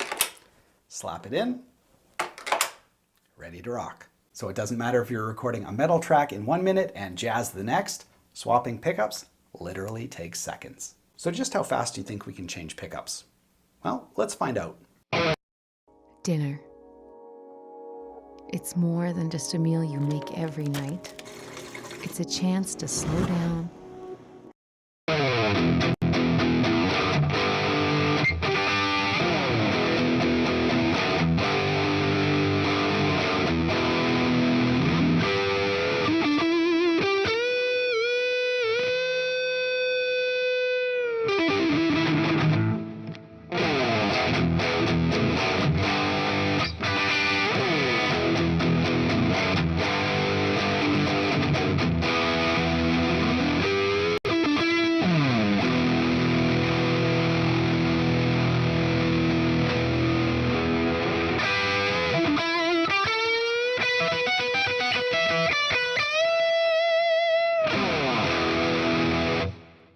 So yeah, that's a quick pickup change. No soldering, no nothing. While you're playing on the neck pickup, swap the bridge out. While you're playing on the bridge, put a new neck in, whatever you want.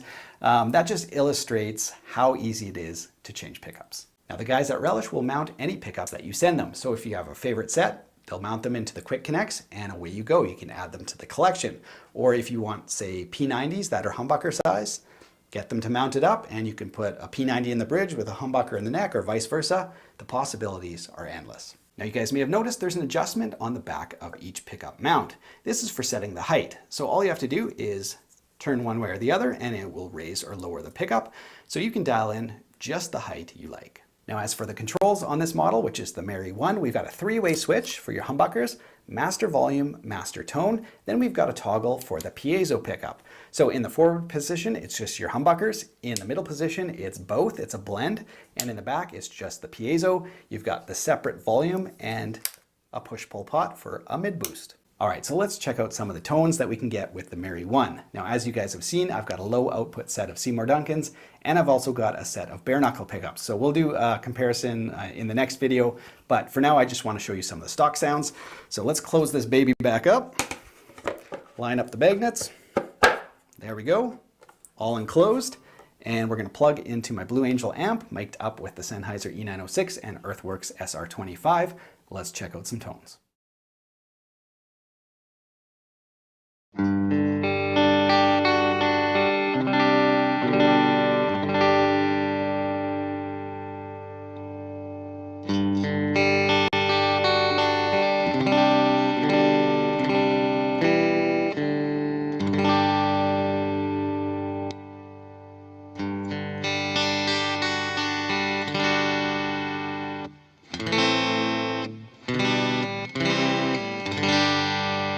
I really like that.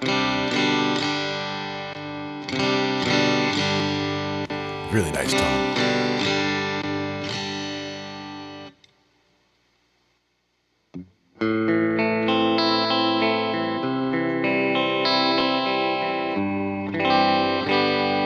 He wasn't kidding about the sustain also. I hadn't thought of that, but listen to it.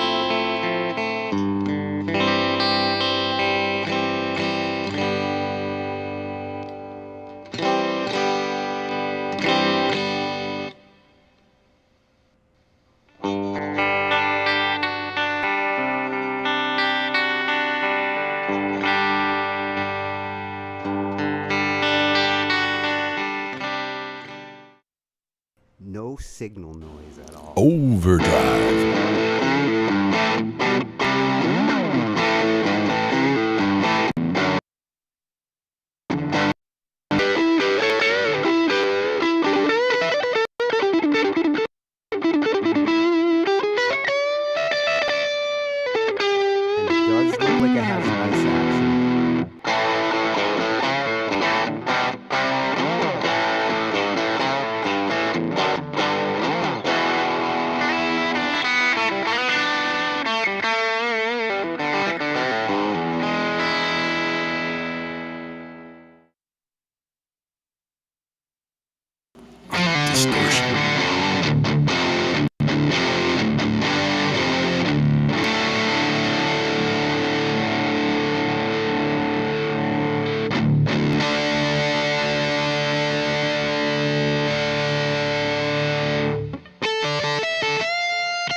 So those are a Now few of we're the stock sounds that you can dial in with the Relish Mary 1. But of course, the whole point of this guitar is the fact that you can make it sound like anything in mere seconds. Now, as for the overall body shape, you get a modern looking guitar, but without being too over the top. So obviously the body shape is unique to Relish, and this inset kind of quilted curly maple top kind of looks like a guitar within a guitar, which is really cool. And the stock pickups obviously have white covers on them as well. So it gives a really cool aesthetic.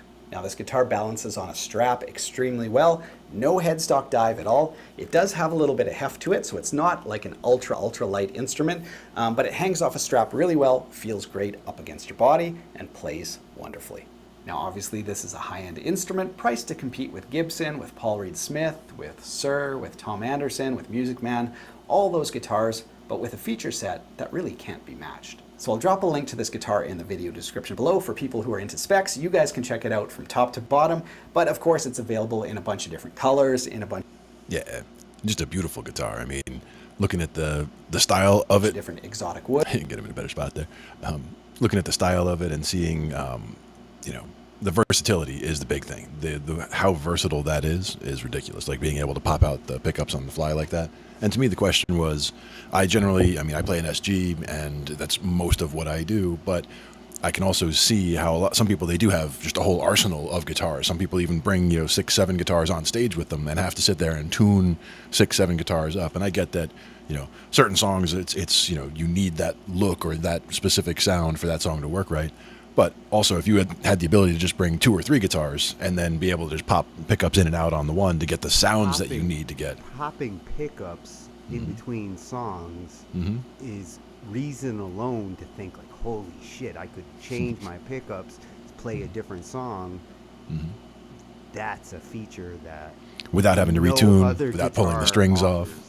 Yeah, and that's one of the things. This is a couple of years old, this video, so it's possible that others have come out with models like this since then. But this was I saw this a while back, and then it came up again in my feed recently. And I was like, I got to check that out because these guys must have got the other guitar manufacturers rethinking. Like, wow, I guess we got comfortable with the 20th century guitar building, and there has been no major innovation with guitars till I saw something like this where it's like, wow, they're treating it like a computer almost, like modular.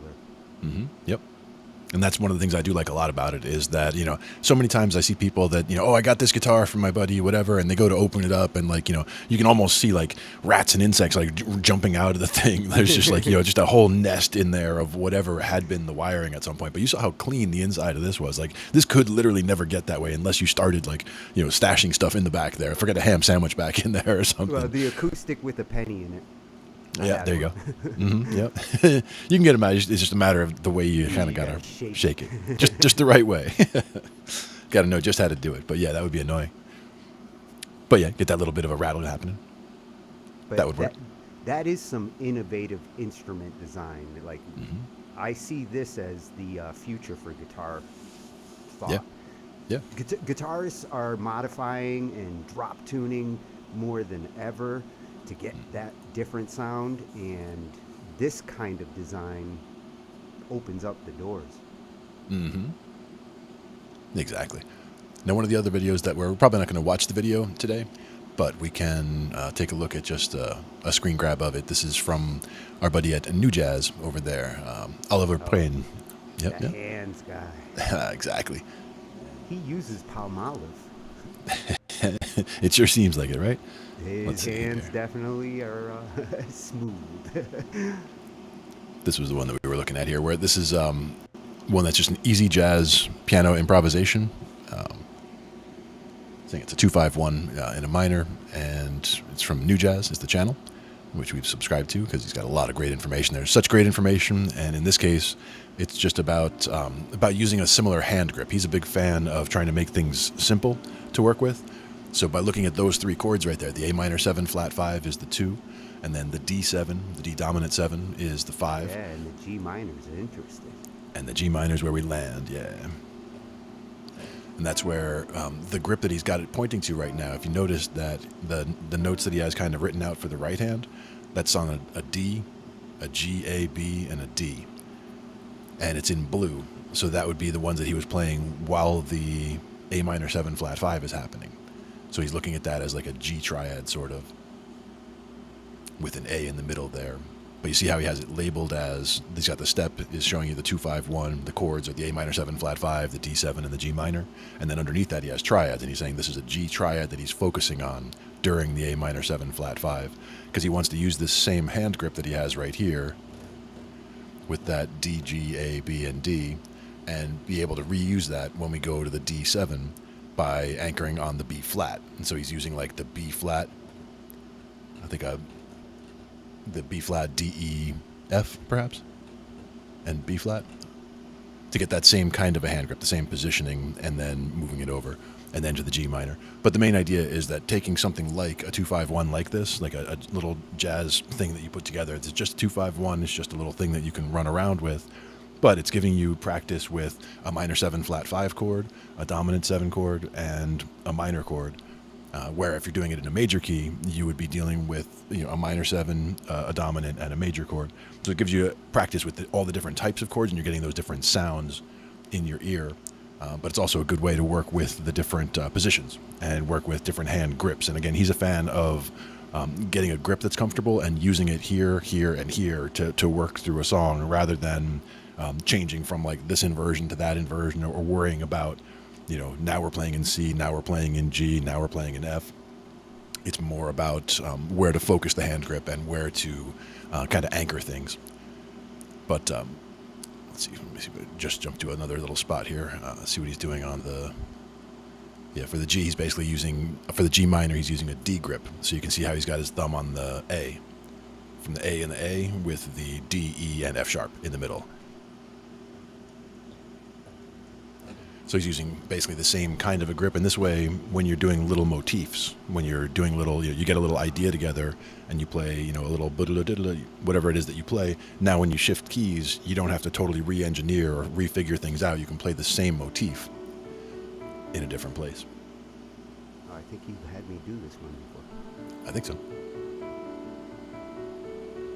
think those are the notes.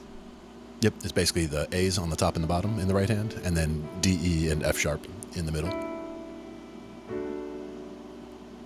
Where the other part that we were looking at had the D's on the outside, and in the middle it was G, A, and B. And this was during that A minor 7 flat 5 part. This one's nice and easy. Yep. And during the middle part, he's got the anchor on the F, with the B flat, always C, and D. With me. But you only have to deal with the one flat, the B flat. It's not too uncomfortable, but compared to the other two, like this one is The tricky one. well, yeah, that B flat again. B's an asshole all over the place. But now if we're looking at that, like as far as the triads go, that first one, we were hanging out kind of with the G, and we were anchored on the D's, right? So we had the D's with the G, A, and B, doing that A minor 7 stuff when we were hanging out. And for me, the A minor 7 flat 5 is looking at basically, that has that E flat in there as well. And this is why I love his videos. Like literally, I see those dots, and I'm like, okay, It's like right there. I'm gonna have to. And sometimes it really is easier for me to see what the sharps are. Like it's not that I'm uncomfortable playing them. It's trying to memorize which ones are sharp in whatever key I happen to be in. Yep. It's like trying to, what we were talking about the other night, memorizing 1,000 lyrics. Those 7 or scales that you really got to deal with, memorizing which ones, the black keys and the white keys, is the ultimate challenge. Yep. This is New Jazz. This is his channel for Oliver Prehn, and he's just got tons of videos. This one was from 4 years ago, and it's one that I definitely saw some time ago, but it is such an important concept. Both the 2-5-1 being an important thing to learn for jazz, because 2-5-1 is used all over the place in jazz, and it's just a good... I like 2-5-1 starting in a major key, because that actually gives you a minor, a dominant, and a major. So you're working with all 3 of the shapes. When it comes to guitar, that's giving you all 3 of the different... 3 of the major chord shapes that you'd be dealing with, and then dealing with the different inversions, different places to use the triads, different feels for each one, as part of the exploration.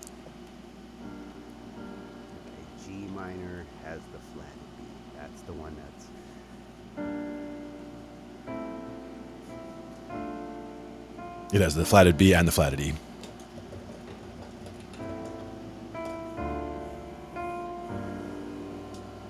Very. Again, feels dark. Yeah, absolutely. Minor should feel dark. Well, when that G comes in, it makes it really Brightens it feel a that little way. bit. Well, no, it's the A to D that sounds bright, man. Oh, yeah? That's bright to me. Yep. This just says. This says mood swing. Almost to the point where I would want to hang out on that G minor for 2 measures for impact. So, Yeah, like, yeah. do the first one, the second one, and then hang out there like, ooh.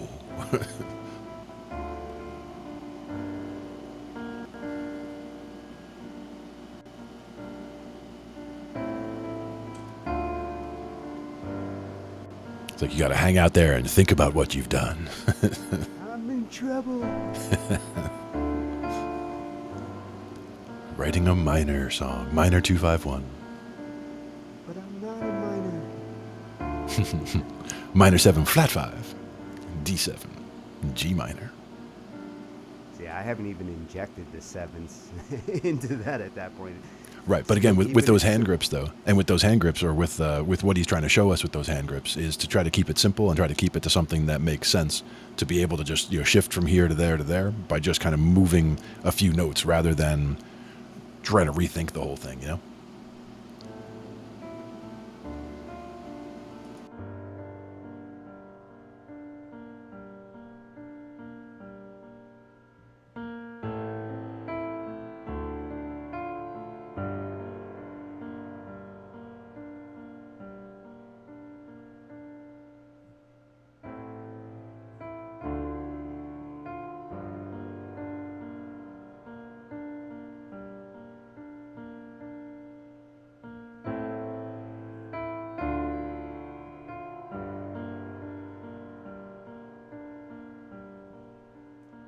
That holding on that G suggestion is really good. It's like powerful, right? When you get down there.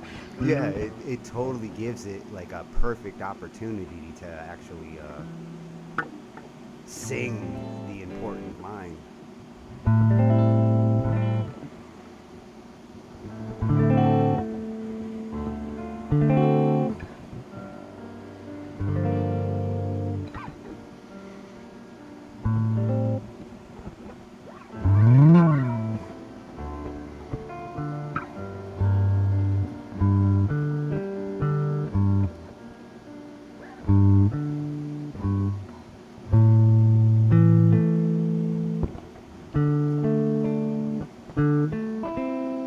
Or you could bounce it.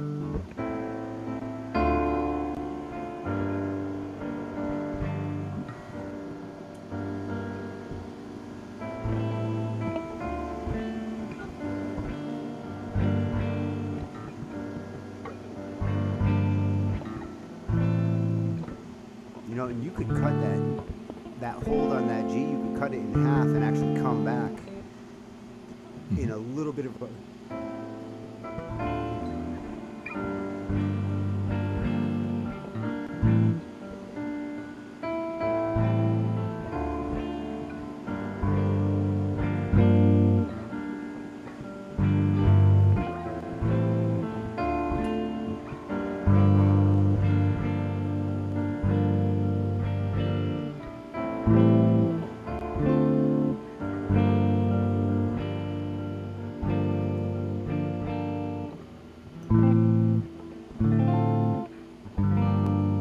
And from that point, I could see a modal shift going up, up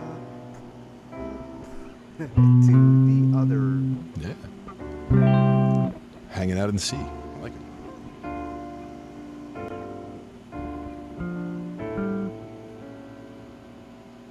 Yeah, A and D work together, right? Oh, yeah.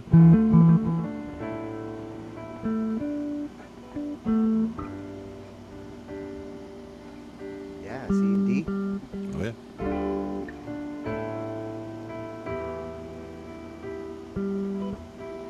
Doing it a little different, but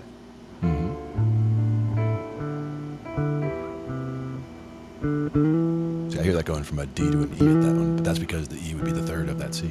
Yeah, the E is the one I was trying. It has the same kind of flavor as the A progression, but the A, when it goes to the G minor, it has much more mood. Yeah. And I don't know what the equivalent on the D would be.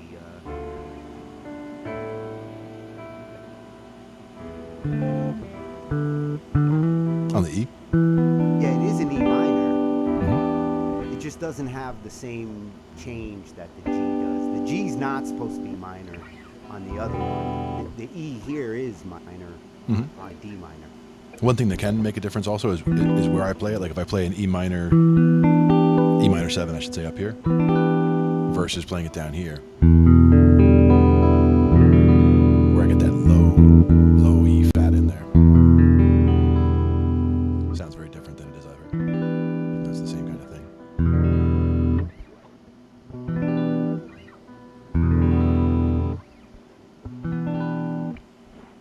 Same thing, I can play it again up here. That's the same as down here, but an octave higher. So you get that more ringing.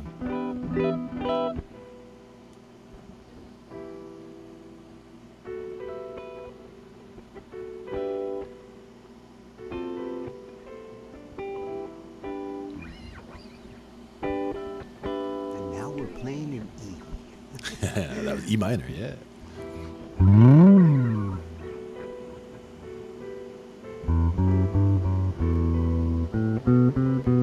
And what we were talking about earlier, that's where you can bounce on like a single chord if you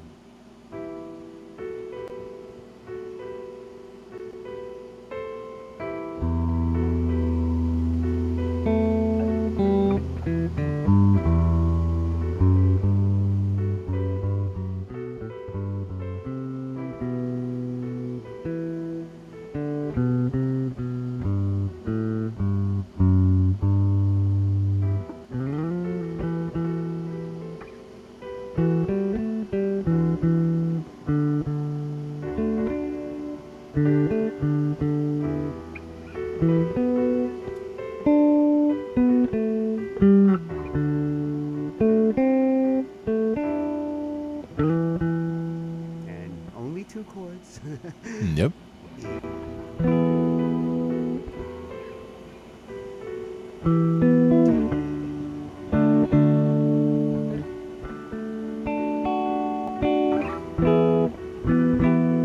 But it is E minor and D major,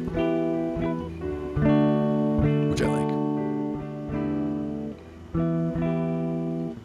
Starting from the minor one and landing on the major one just feels like you're going from a pensive or sad place to a happy place right there. That's really where I like D major, is when I'm in E.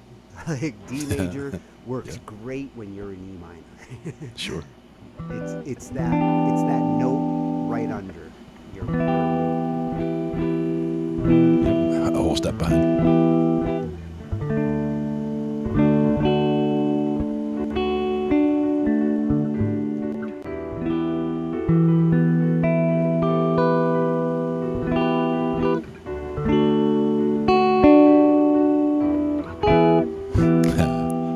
Gotta remember that minor one on the way back. That's where you can get away with a sus 2.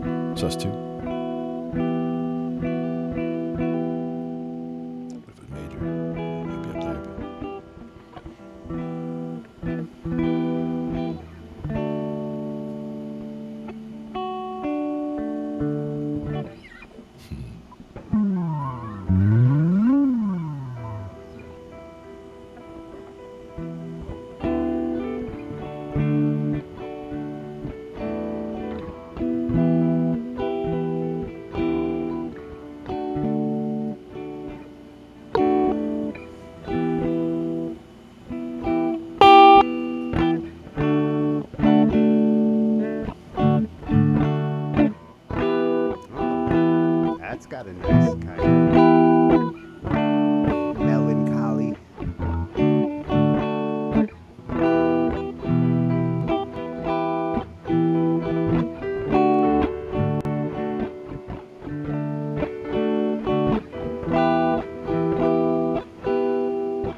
where we started earlier. I like it. We got From the, full circle. Full circle. But it is definitely, I love starting in that minor, because again, what we're thinking about, starting with that minor, for me at least, I'm thinking about that being the 6. And then we were going to the 5 and the 4, which would both be major. So that would be the 6 minor that we started with. That one's major. That one's major. This one could even be dominant, but it doesn't have to be. When we're going from the minor, we could just go from the minor to the major, to the major.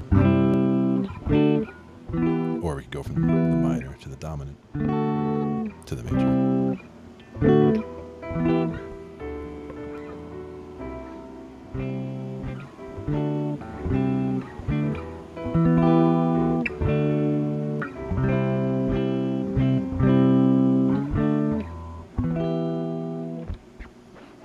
And again, it's also about the bounce. Sorry.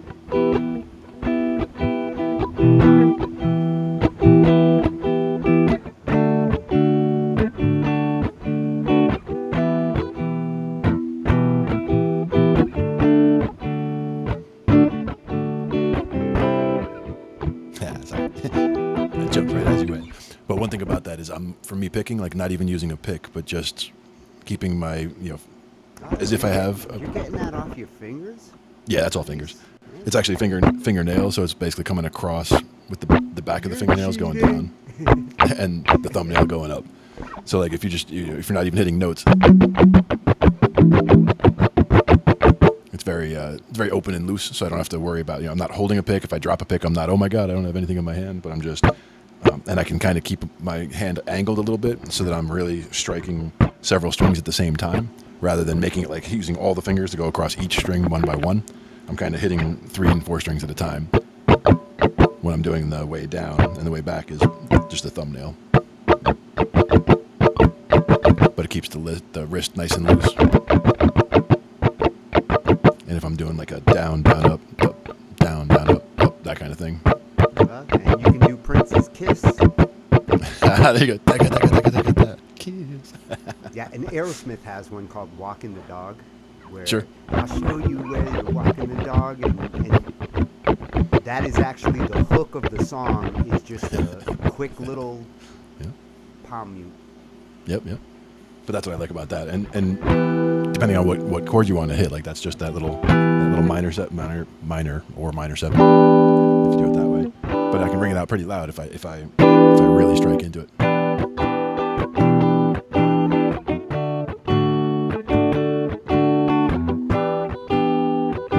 If that was a pick, that would be more like. Oh yeah, I can totally hear the difference. Now also with the pick, when you're doing these, you really can hear it. And we were talking about picks last night. SR has like a jar of them, and we were talking about like the thin ones versus the thicker ones, and I bet he doesn't have one like this. That's getting a the rubber pick this flappiness. big. It's a rubber pick that bends a lot, but it also like the idea was for That's a thick son of a bitch. it's monster thick, but it's also like flexible, so I can like bend the sucker in half, almost. So it's more flappy. And it's also when you hit it and come back, it's an immediate mute. So I could, but it's also so Does fat that pinch. that you can barely get in there.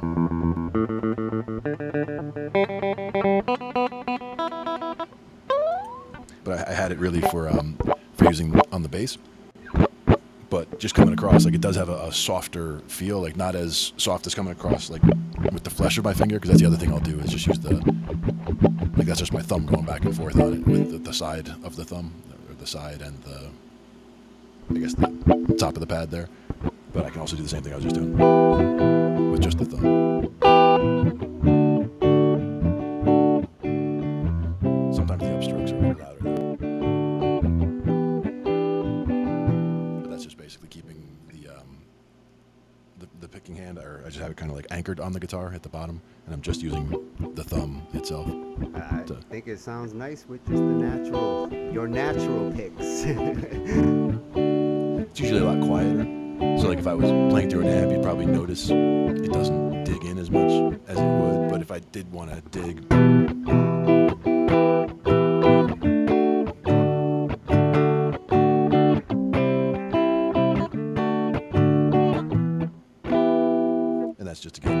backs of the fingernails. But again, it's to not wear down the flesh, because if I do just sit there and finger pick the whole time, and I go to rehearsal and I go do this and I go do this on bass and I go do this on guitar, like I can wear my fingers out that way. Has there ever been a time where you play a song with a pick when you're performing, but you record without it? When Not really. I almost never use a pick, period. But when I do, not really a pick guy. Part of it was ever, yeah. Part of it was the speed. I'd never really built up the speed over the years because I never sat down and did the little exercises. But I have been doing them more in recent years. So like I can pick faster if I want to, but it's not super fast. And a lot of the exercises are just silly things like. And trying to get all of those clean and just keep that, and then you slide up a fret and do the same thing. That's a good exercise to get better at picking, for sure. Exactly. And it also builds up the hand strength. It kind of strengthens the fretting hand and gets the finger independence, because you're doing like individual moves. You're doing from 1 to 2, from 2 to 3, from 3 to 4. To the picking hand. The picking hand has to get into the. Exactly. They have to get back. They have to work together. And that was the biggest issue getting started with the pick, was the coordination between the hands, knowing, okay, pick it at this moment while fretting it at that moment, and then mute it at this moment. And, which hand is doing what is where you got to figure it all out. But it's the kind of stuff where, again, when I start doing fingerstyle, it's a lot easier, because coming from the bass, where I really need to keep 4 of the strings that I'm not playing muted, when I'm not playing them, I got used to just basically having my hand, especially my picking hand, like hanging out on the actual strings, and in between strings even. Like my thumb being in between the fattest 2 strings is very common, because that way it's muting the one that it's kind of leaning on this side, and it's muting the one that it's leaning on that side. So and I can actually do 3 if I want to, but usually I'll just do those 2, and then that just leaves me 4 strings to deal with on the guitar. So if I'm doing little chords, I can just hold like the little chord shapes, and that's enough for a triad and a root on top. For major or minor, any kind of chords you're going to try to do, you can make stuff happen in there. But by keeping those fat 2 strings muted, that kind of keeps it where the chords are staying in a higher register. So it's focusing on me not being in the way of a bass or a low playing keyboard or guitar player who might be in a different register that I'd be interfering with. So that's where I can play higher, like we were talking about before. With like little chord shapes, those little triads like that, that's a huge thing that we should get into more another time, is a triad lesson on guitar, because even just those 3, building off the caged system and where where those chords come from, that one comes from that chord. Pick your night triads, big fan of Yep, them. that one comes from there, and the other one comes from the next shape over, the C shape, which is one that I never really used much, because the C shape itself is more, it's anchored with the pinky on, like in this case I'm anchored with the pinky on the 12th fret, and so it's like a 12, 11, 9, 10 would be those 4. And it's a nice sounding chord, because it's a natural stack, I would call it, because it's got the root on the bottom, and then the 3rd, then the 5th, and then the octave. So it sounds like it should. And you can just slide that whole thing around. So like once I'm in that position, I'm fine, but I never got good at changing into that position, because that's the movable C shape. And I basically learned everything, or did everything, with the movable E shape and A shape. And using the extension of the E shape on the top is kind of the D shape, keeping notes or keeping the chord higher. You're so weird. You're weird. But those are a good start, because if you can get fast at changing between those 2, even on the same fret, like at the 3rd fret, there's the E shape and then the A shape. Now you're going back and forth between a G and a C chord.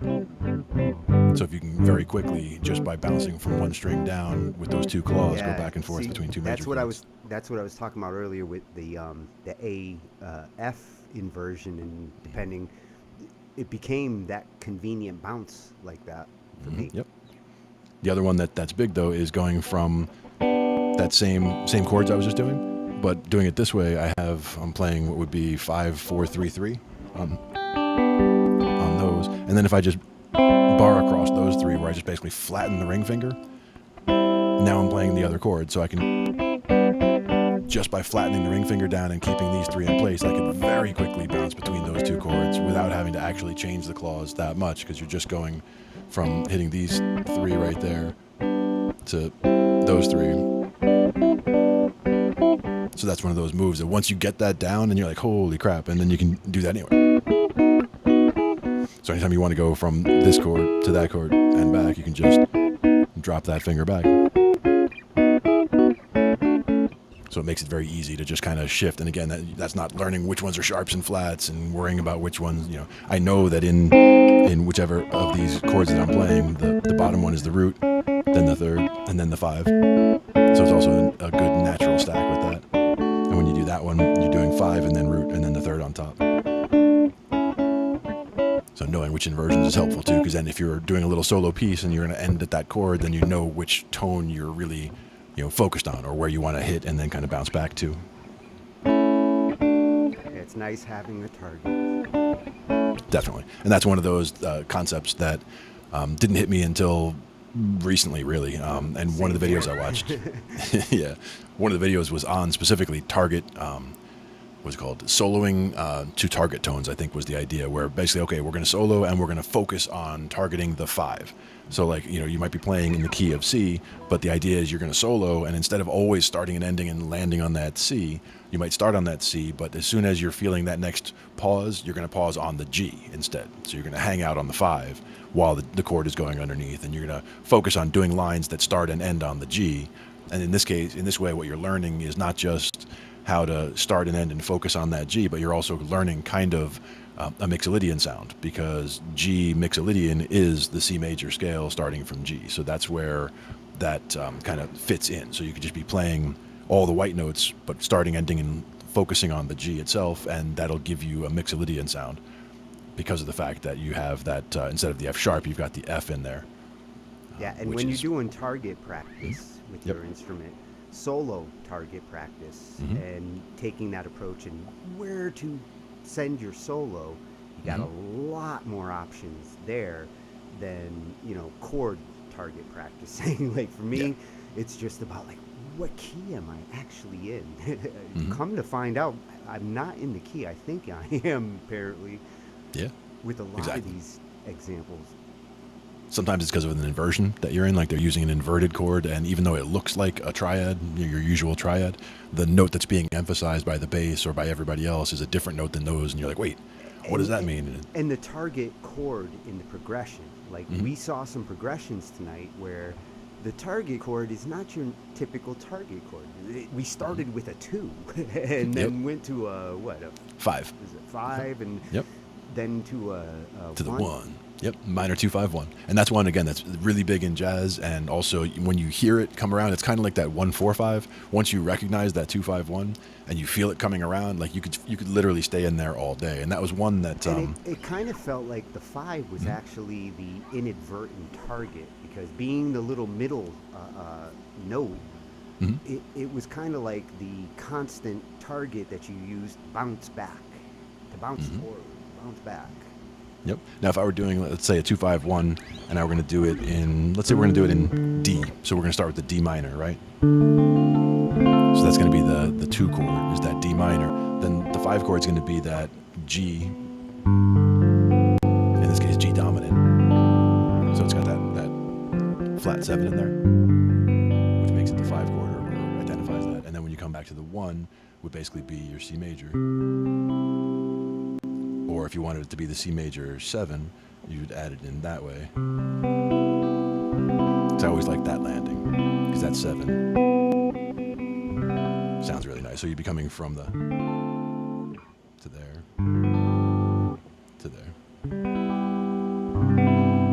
It just sounds nice and smooth, right? But the thing that I've realized is that you could just sit there between that 2 and that 5, and you could just go back and forth between those all day. Yeah, and never totally resolve. And never resolve to the 1 if you're just bouncing between those. And what I started doing then is, instead of doing it, that's where you get your half-hour jams. Yeah, and instead of going from up there to down there, I started doing it the other way, where I guess I would start down from there to up there. But for this one, I guess we were doing it as a dominant. I'm just thinking that I like it actually better playing a dominant chord down on a 6-string root, because it's an easier position. And that minor 7 is good up there, because it's the same shape. That's the other thing, is this shape right here, where we're doing basically this bar with these 2 notes added in. If I just slide that whole thing down a string and over 2 frets this way, that's that dominant 5. So it's, even though it's the same shape as this minor 7, down here now it's a dominant 7, but it's the same shape. So I can just keep that same grip going back and forth. And then when I want to get out of it, I just go to that major 7 right behind the one I was on at the top, and that gives you a nice little resolution at the end. So I just really like that whole move. That's something you could play in a lounge for a living. Yeah, exactly. And that's that little 2-5-1 stuff. I mean, you could bounce that 2-5 back and forth all day. But that's also where I started with when we talked about. Ship. You Yeah, could cruise take ship. like 6 months of the year and go play like that in a bar on a cruise ship. I'm tempted. Don't tempt me, man. I'll do it. Oh, I I'll thought do it. about it. I got to go to Cozumel one year Nice, on the yeah, big yeah. red boat, and seeing the piano guy, his gig, like all he did was just play for like 2.5 hours every night. They gave him a free, for 6 months, free trip back and forth to Cozumel. Yep. And you get some shore time when everybody's there, when everybody's off the boat. But that's the other thing, is that a lot of times with working on a cruise ship as a musician, for example, you hear horror stories about people working so many hours and having to do so many gigs a day of the same stuff and having to memorize all these songs or if whatever. you're There one are of the downsides, bands- but Yeah, if you're one of the bands, like you I would might still do it. actually be working your ass off every day. yeah. But that's the other thing, is like, okay, but then when everybody, disembarks, everybody gets to wherever you're going and they hop on shore. It's like, okay, well then the crew, once you're done with whatever you're doing there, they hop, also you get shore leave. So boom, you get to go cruise around on the island, do whatever, and then come back. Okay, now you work again. The kind of piano feel. Jeff can do that in his sleep. Exactly. And he's done it, I'm sure. It's got to be a pain in the ass sleeping next to him. It's got to be. But I saw him just Monday. So yeah, I was finally able to get out there. It was good. Hadn't been out there in a while, a couple months. So we went out there and got Jeffy on the keyboard doing a little bit of stuff. We worked on the computer a little bit. He's got. I'm jealous. He's got so much free space. He's got like 400 gigs free. I'm like, man, give me some of that. I just freed up 10 terabytes. Oh, 10 terabytes. I mean, I'm down in the I've got 50 gigs here free and 30 gigs free there. It's like, I really need to do something about that. Your games, your diet on your games. Some of those games are big. Some of them are, actually. One of them I saw that I hadn't loaded since 2019. Guess how much space it takes? It seems like the average nowadays is anywhere from 50 gigs to 150 gigs. It was 100 gigs on the nose. Right in the middle. Right down the middle, yep. 100 gigs, and that's from 3 years ago, but it had been updating itself. Like when I would launch Steam each time since then, it would like to pull down updates, and that's also why I don't leave stuff like Steam and other launchers like that running all the time, even though I love games. Yeah, you could come back and find out 20 gigs were taken last night because Yeah, Steam and needed it. But for me, it's not even the bandwidth per se. It's more, for one, the storage itself, like knowing when the storage is being impacted. And also, if I'm playing a game, I don't want downloads happening from another game, occupying my bandwidth while I'm trying to use it. So that was one where I was always like, okay, I will update when I want to update. So I just knew that when I would go to play the games, I know that when I log in, it's going to have to do some updates. And I was okay with that as the trade-off for, it's not going to be running all the time. I'll load it when I need it, update it when I need it, and go from I would there. always rather be in control of my updates. Automatic updates, I never cared for it. I don't keep it on. I want to know when something updates. So that way, if I reboot the machine and something does fuck up, at least I know I just did an update, and it's probably because of that. Yep, Some and I can people roll are like- that shit back. Some people are like, I turned my machine on today, and it just started acting weird. But not knowing that something updated the night before when you turned your machine off, that doesn't help to fix the weird. Yeah, it also helps. It's also where asking the right questions helps too. Like, did this just start happening, or has it been slowing down over time, and now it just suddenly got really bad, or whatever? And that's a common scenario. It's like all computers are dying on you. It's terrible when they're all trying to pull updates, or they're all chugging the hard drive at 100%, and you're like, what is going on here? I'm just trying to open something, and you're waiting almost 5 minutes. It's like, that's just not right. But do you have an SSD, or are you still on? I have two solid states. Yeah, I have a solid state that's the small one actually, the operating system drive is only like 150. I think it's that small, 150. The other one I have is the operating system drive is the 450 now. The 150 is the one that I have just Call of Duty on, and another game I wanted to have like 1 or 2 games that were on a solid state but not on the system drive. So I had like the old one that was my system drive before, that was 150, became my, okay, this is where the important game will go, let's say, or the game that needs the speed the most, and then everything else was on one of the 1 terabyte platters. But I did lose one of the 1 terabyte platters, which is still in there, and when the machine starts up, it's still clickety clacking. So I'm terrible about the fact that I haven't even pulled it out yet. You got the knock. It doesn't knock while the machine's just running normally, but it's only on the startups. On the startup, it gives me the little bit of percussion. So write a little song about the hard drive the little hard drive that could. When hard drives start sounding like a metal song, you're not in good shape. Oh yeah, no, not a fan of the percussiveness when it starts that nonsense. I've got 2 of them that are What's up, Snave? knocking. Mm-hmm. The knock of death. For Crook there, if that's just a recent link, I wasn't paying attention there for a second, but if you wanted to send that on over to Ange, she would take a look at that and possibly include it in a future show. We're not really taking links tonight. And what's up, Looter? That's probably from a little while ago, but he's probably still hanging out. Well, we checked For me, out my some cool shit. That guitar. yeah. Wish I had some extra cha-ching to grab me one of those. Yeah, I'm pretty sure that one was pretty expensive, but like they were saying, it was more to be, it was designed to essentially be in league with a nice solid solid Les Paul. Got the SG here. What we were looking at before, Snave, was a guitar with magnetic, removable, solid back panel and removable pickups, hot swap pickups. Yeah, I don't remember if. I'm not sure if you missed that from before. This is an SG though. This is my SG. Yeah, I think I already closed that one. No, Oh yeah, Snave, this thing looks like NASA built it. Yeah, I still have it open actually. Let me do this. Just give you a little sneak peek of it there from what it still looks like. You know And what that would have been be- cool? You remember that guitar you showed me that had the light show inside of it? With the, Yeah. If you incorporated that with that design, and There it is. I'd have everything I want in a guitar between those two. So with this guitar, basically the whole back, there's an aluminum frame in the middle, and the back pops off with magnets. And then when you pop the back off, the pickups, you can literally just pop them right out and pop another one right in without changing the strings, without doing anything, just pulling them out from the back. And he did it like while he was playing a solo, like You like could- yeah, and you like could pull the replace other your pickup out. pickups. You could replace your pickups in a minute and start playing another song on stage. Yep, I wanted to see if I can get to a freeze shot of him pulling the pickup out there. Let's see. This is when he's doing test tones at that point. But they were saying that as far as what pickups you could put in there, you can send them whatever pickups you want, and it's they'd load them. magnetic. It's magnetic, Snave. Like it just sucks it right in with the magnets. go. And the pickup just locks right in.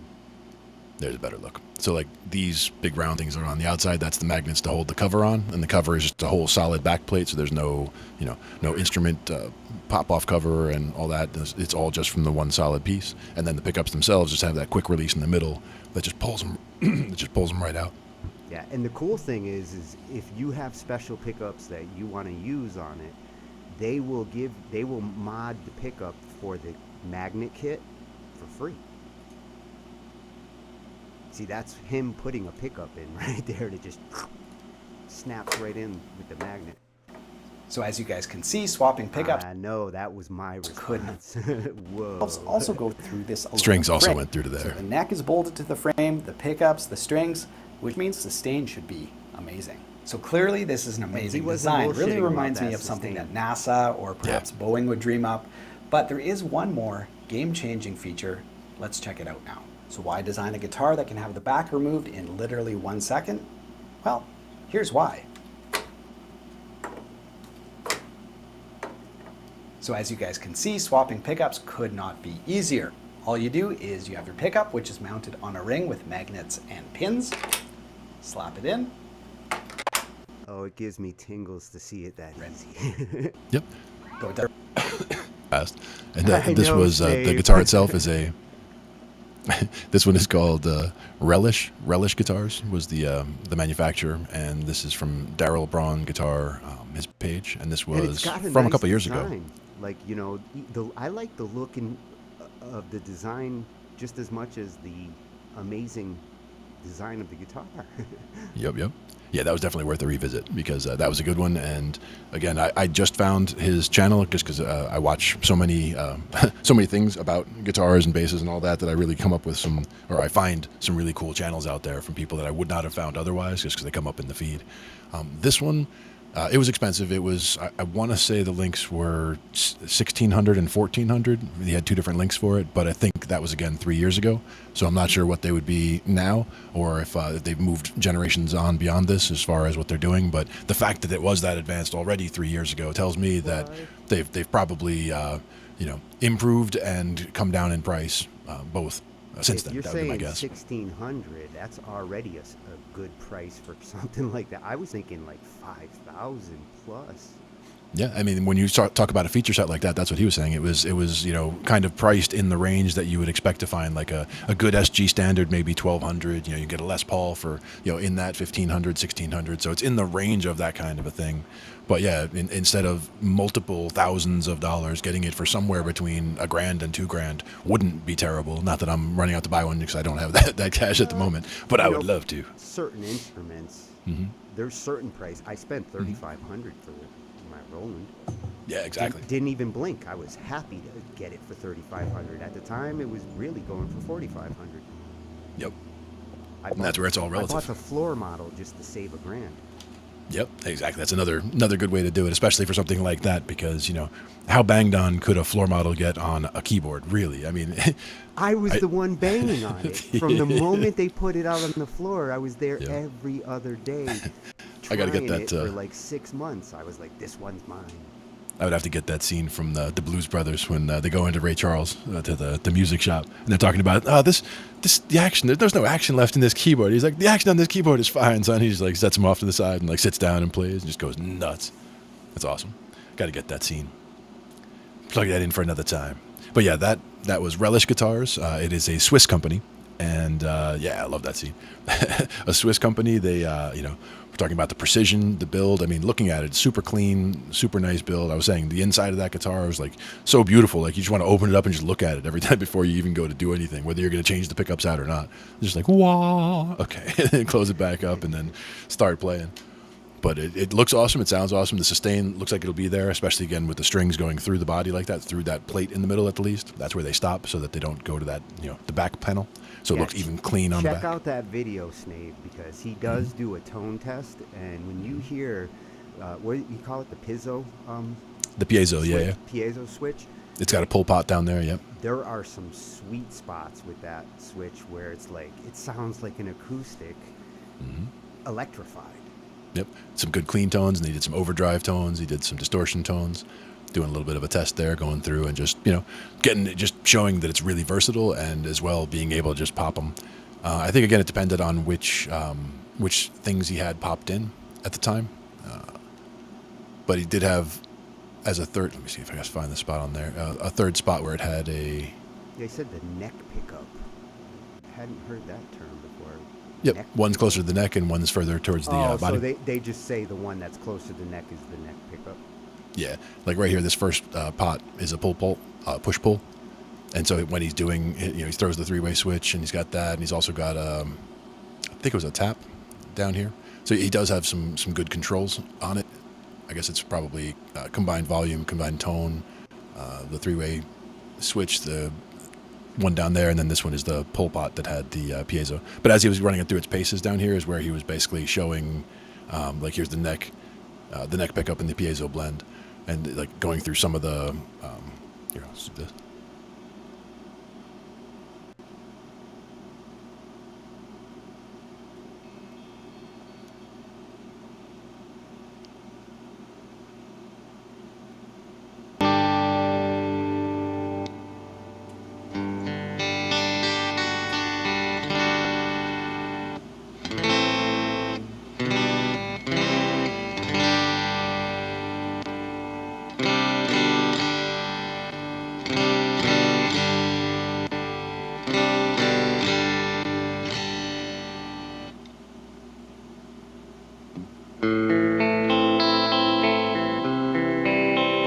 it's a sweet tone. But yeah, it's got the piezo. He's got a lot of options there, and again, that's just with those two pickups. That's, I believe he was trying to go through more of the stock sounds, more of what you get with the stock pickups, so that, you know, it wouldn't be, oh, this is what you have to add thousands to get these other, you know, options for. This was like, if you just got the guitar as it is with the stock pickups, these are the tones that you can get, and these are the options that you would have. So very cool. And again, they probably have multiple ones since then, but Relish is is the company name. And they had the logo back here somewhere. It comes ready to rock right out the box. Relish. Yep. And the case is beautiful too. I mean, it was like a red crimson case, and that's where you had the pickups in there. In their little quick launchers, or speed loaders, I guess I'd call them. But yeah, definitely very solid. And like I said, we went through the whole video earlier, and it's a good one to check back out. And Yeah, definitely should check it out. If any of you have some cool guitars that do weird shit like that, let us know. Gear whores is coming. Gear whores, exactly. And that's where the stuff definitely gets cool, when stuff, we can start looking at some of the big changes that could make a real difference. Like something like that, again, to me, it isn't that necessary, because again, I don't do much changing my tone. I usually just am focused on, I'm just playing guitar parts, like learning stuff and playing through headphones, and it's not as important which pickups I'm playing through. I have an SG, which is a workhorse, and I just I use that for essentially everything. I have other guitars that I use at the studio and whatnot. This is going to change the guitar building landscape. Other guitar manufacturers are going to take a cue from that approach. They have to. Adapt or die. Yeah. Well, if there's a lot of people buying it because they can move pickups like that, that's a feature that you're going to start seeing in other guitars. The one I was describing, somebody who would find it most useful would be somebody like who brings 7 guitars or 6 guitars to a gig, because they have to have all those different sounds. If they could now get 4 of those guitars worth of whatever from using that system, just by have that one guitar and be able to snap pickups in and out to get those different tones that you would have gotten from 4, 5, 6 different guitars. Now you've only got to bring and tune up 2 or 3 guitars, and that's way better. So I could see it being a big help in a situation like that. Hell yeah. That was a really interesting one this week, looking at that. Relish guitars. Definitely got to get ready for a guitar special. All you guitarists out there, guitar night's coming due. And the one that I have hooked up, it doesn't show up as well on camera because it's a black SG. So like with a black shirt and a black SG, and the cameras the way they are, you can't really see a whole lot other than that kind of thing. But that's the SG. Very metal of you. Yeah. Actually, the other guitar I have in the house at the moment is the Dean, the one that was wearing the cowboy hat the other day, which is even more metal because that one's essentially like a flying V, but it's also black. So, yeah. What year? That's a good question. Actually, I got it from somebody who lived 2 doors down from me in the apartment building where I live. So I never really investigated it closely. But it has the razor blade as the marker on the 12th fret. So it's the Dean Dime Razorback.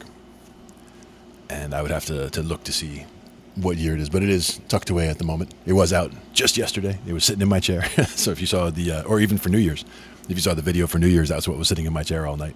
So it was sitting here and just had that. The mystery Glenn. That was the mystery Glenn. Yeah, because it had the cowboy hat on. So it was the guitar with the cowboy hat sitting on it, sitting right here instead of me. He filled in good for you. Yep. And with the colored light that I had going on, I think I had the crazy.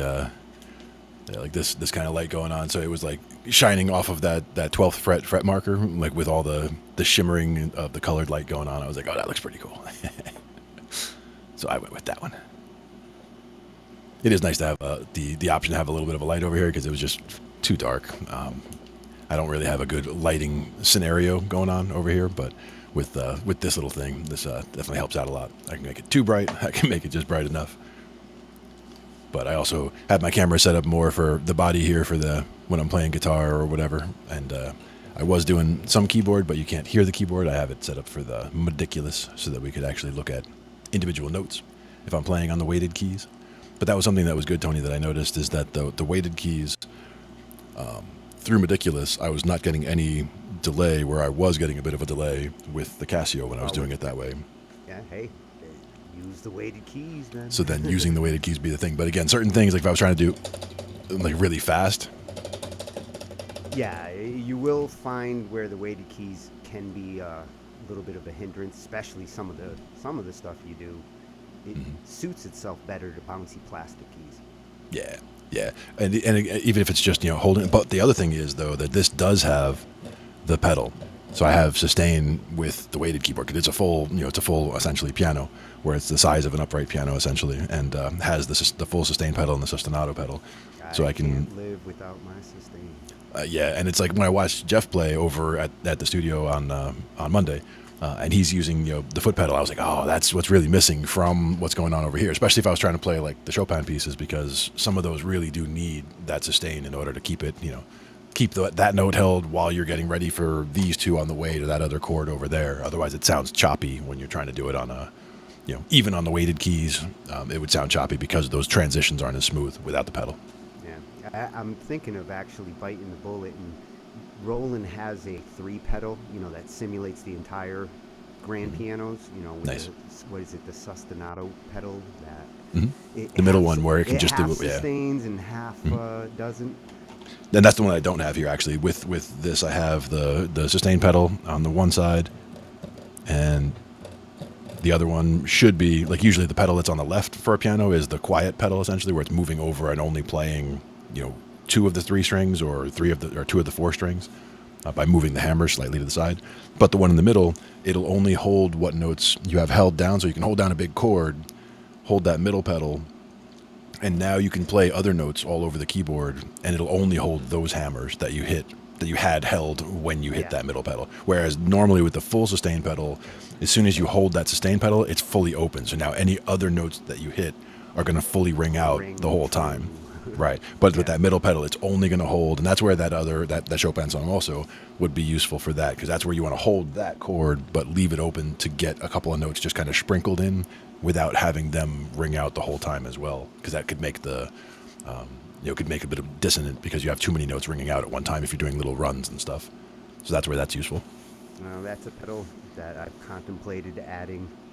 I have the expression pedal and I have the sustain pedal, but this is like the ultimate one. It's just like $100. Hard to.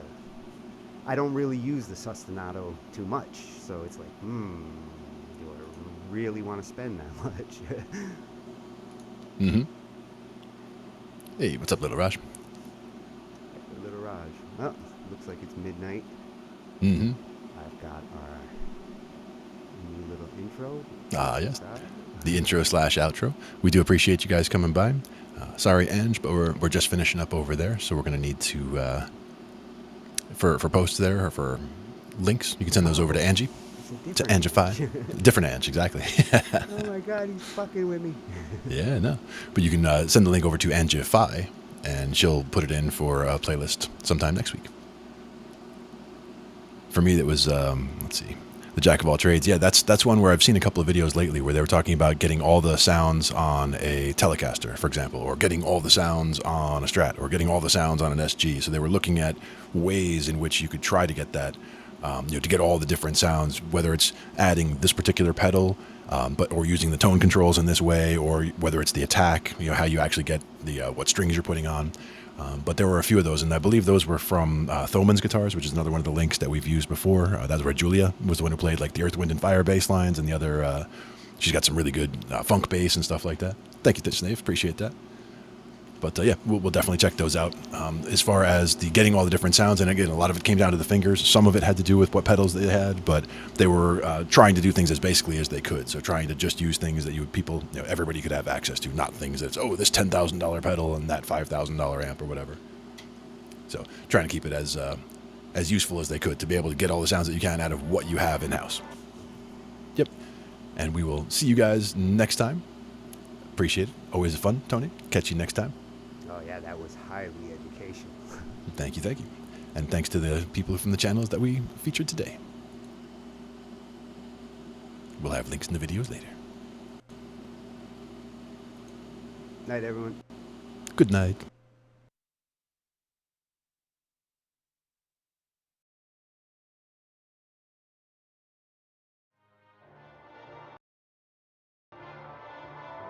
Ambient noise, yeah. So now you grabbing some BandLab clips. Yeah. Now for me, that would also be something where I would use like volume automation and like bring that from the bottom, like bring it in and then bring it back out. Kind of. And these are the kinds of sounds you can stretch.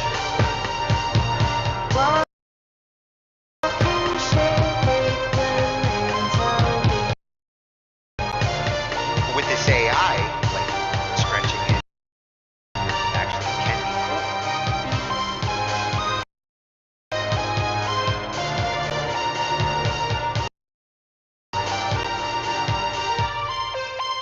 Oh, that was perfect for the interlude too. Ends it right in the I right didn't spot. even notice. 40.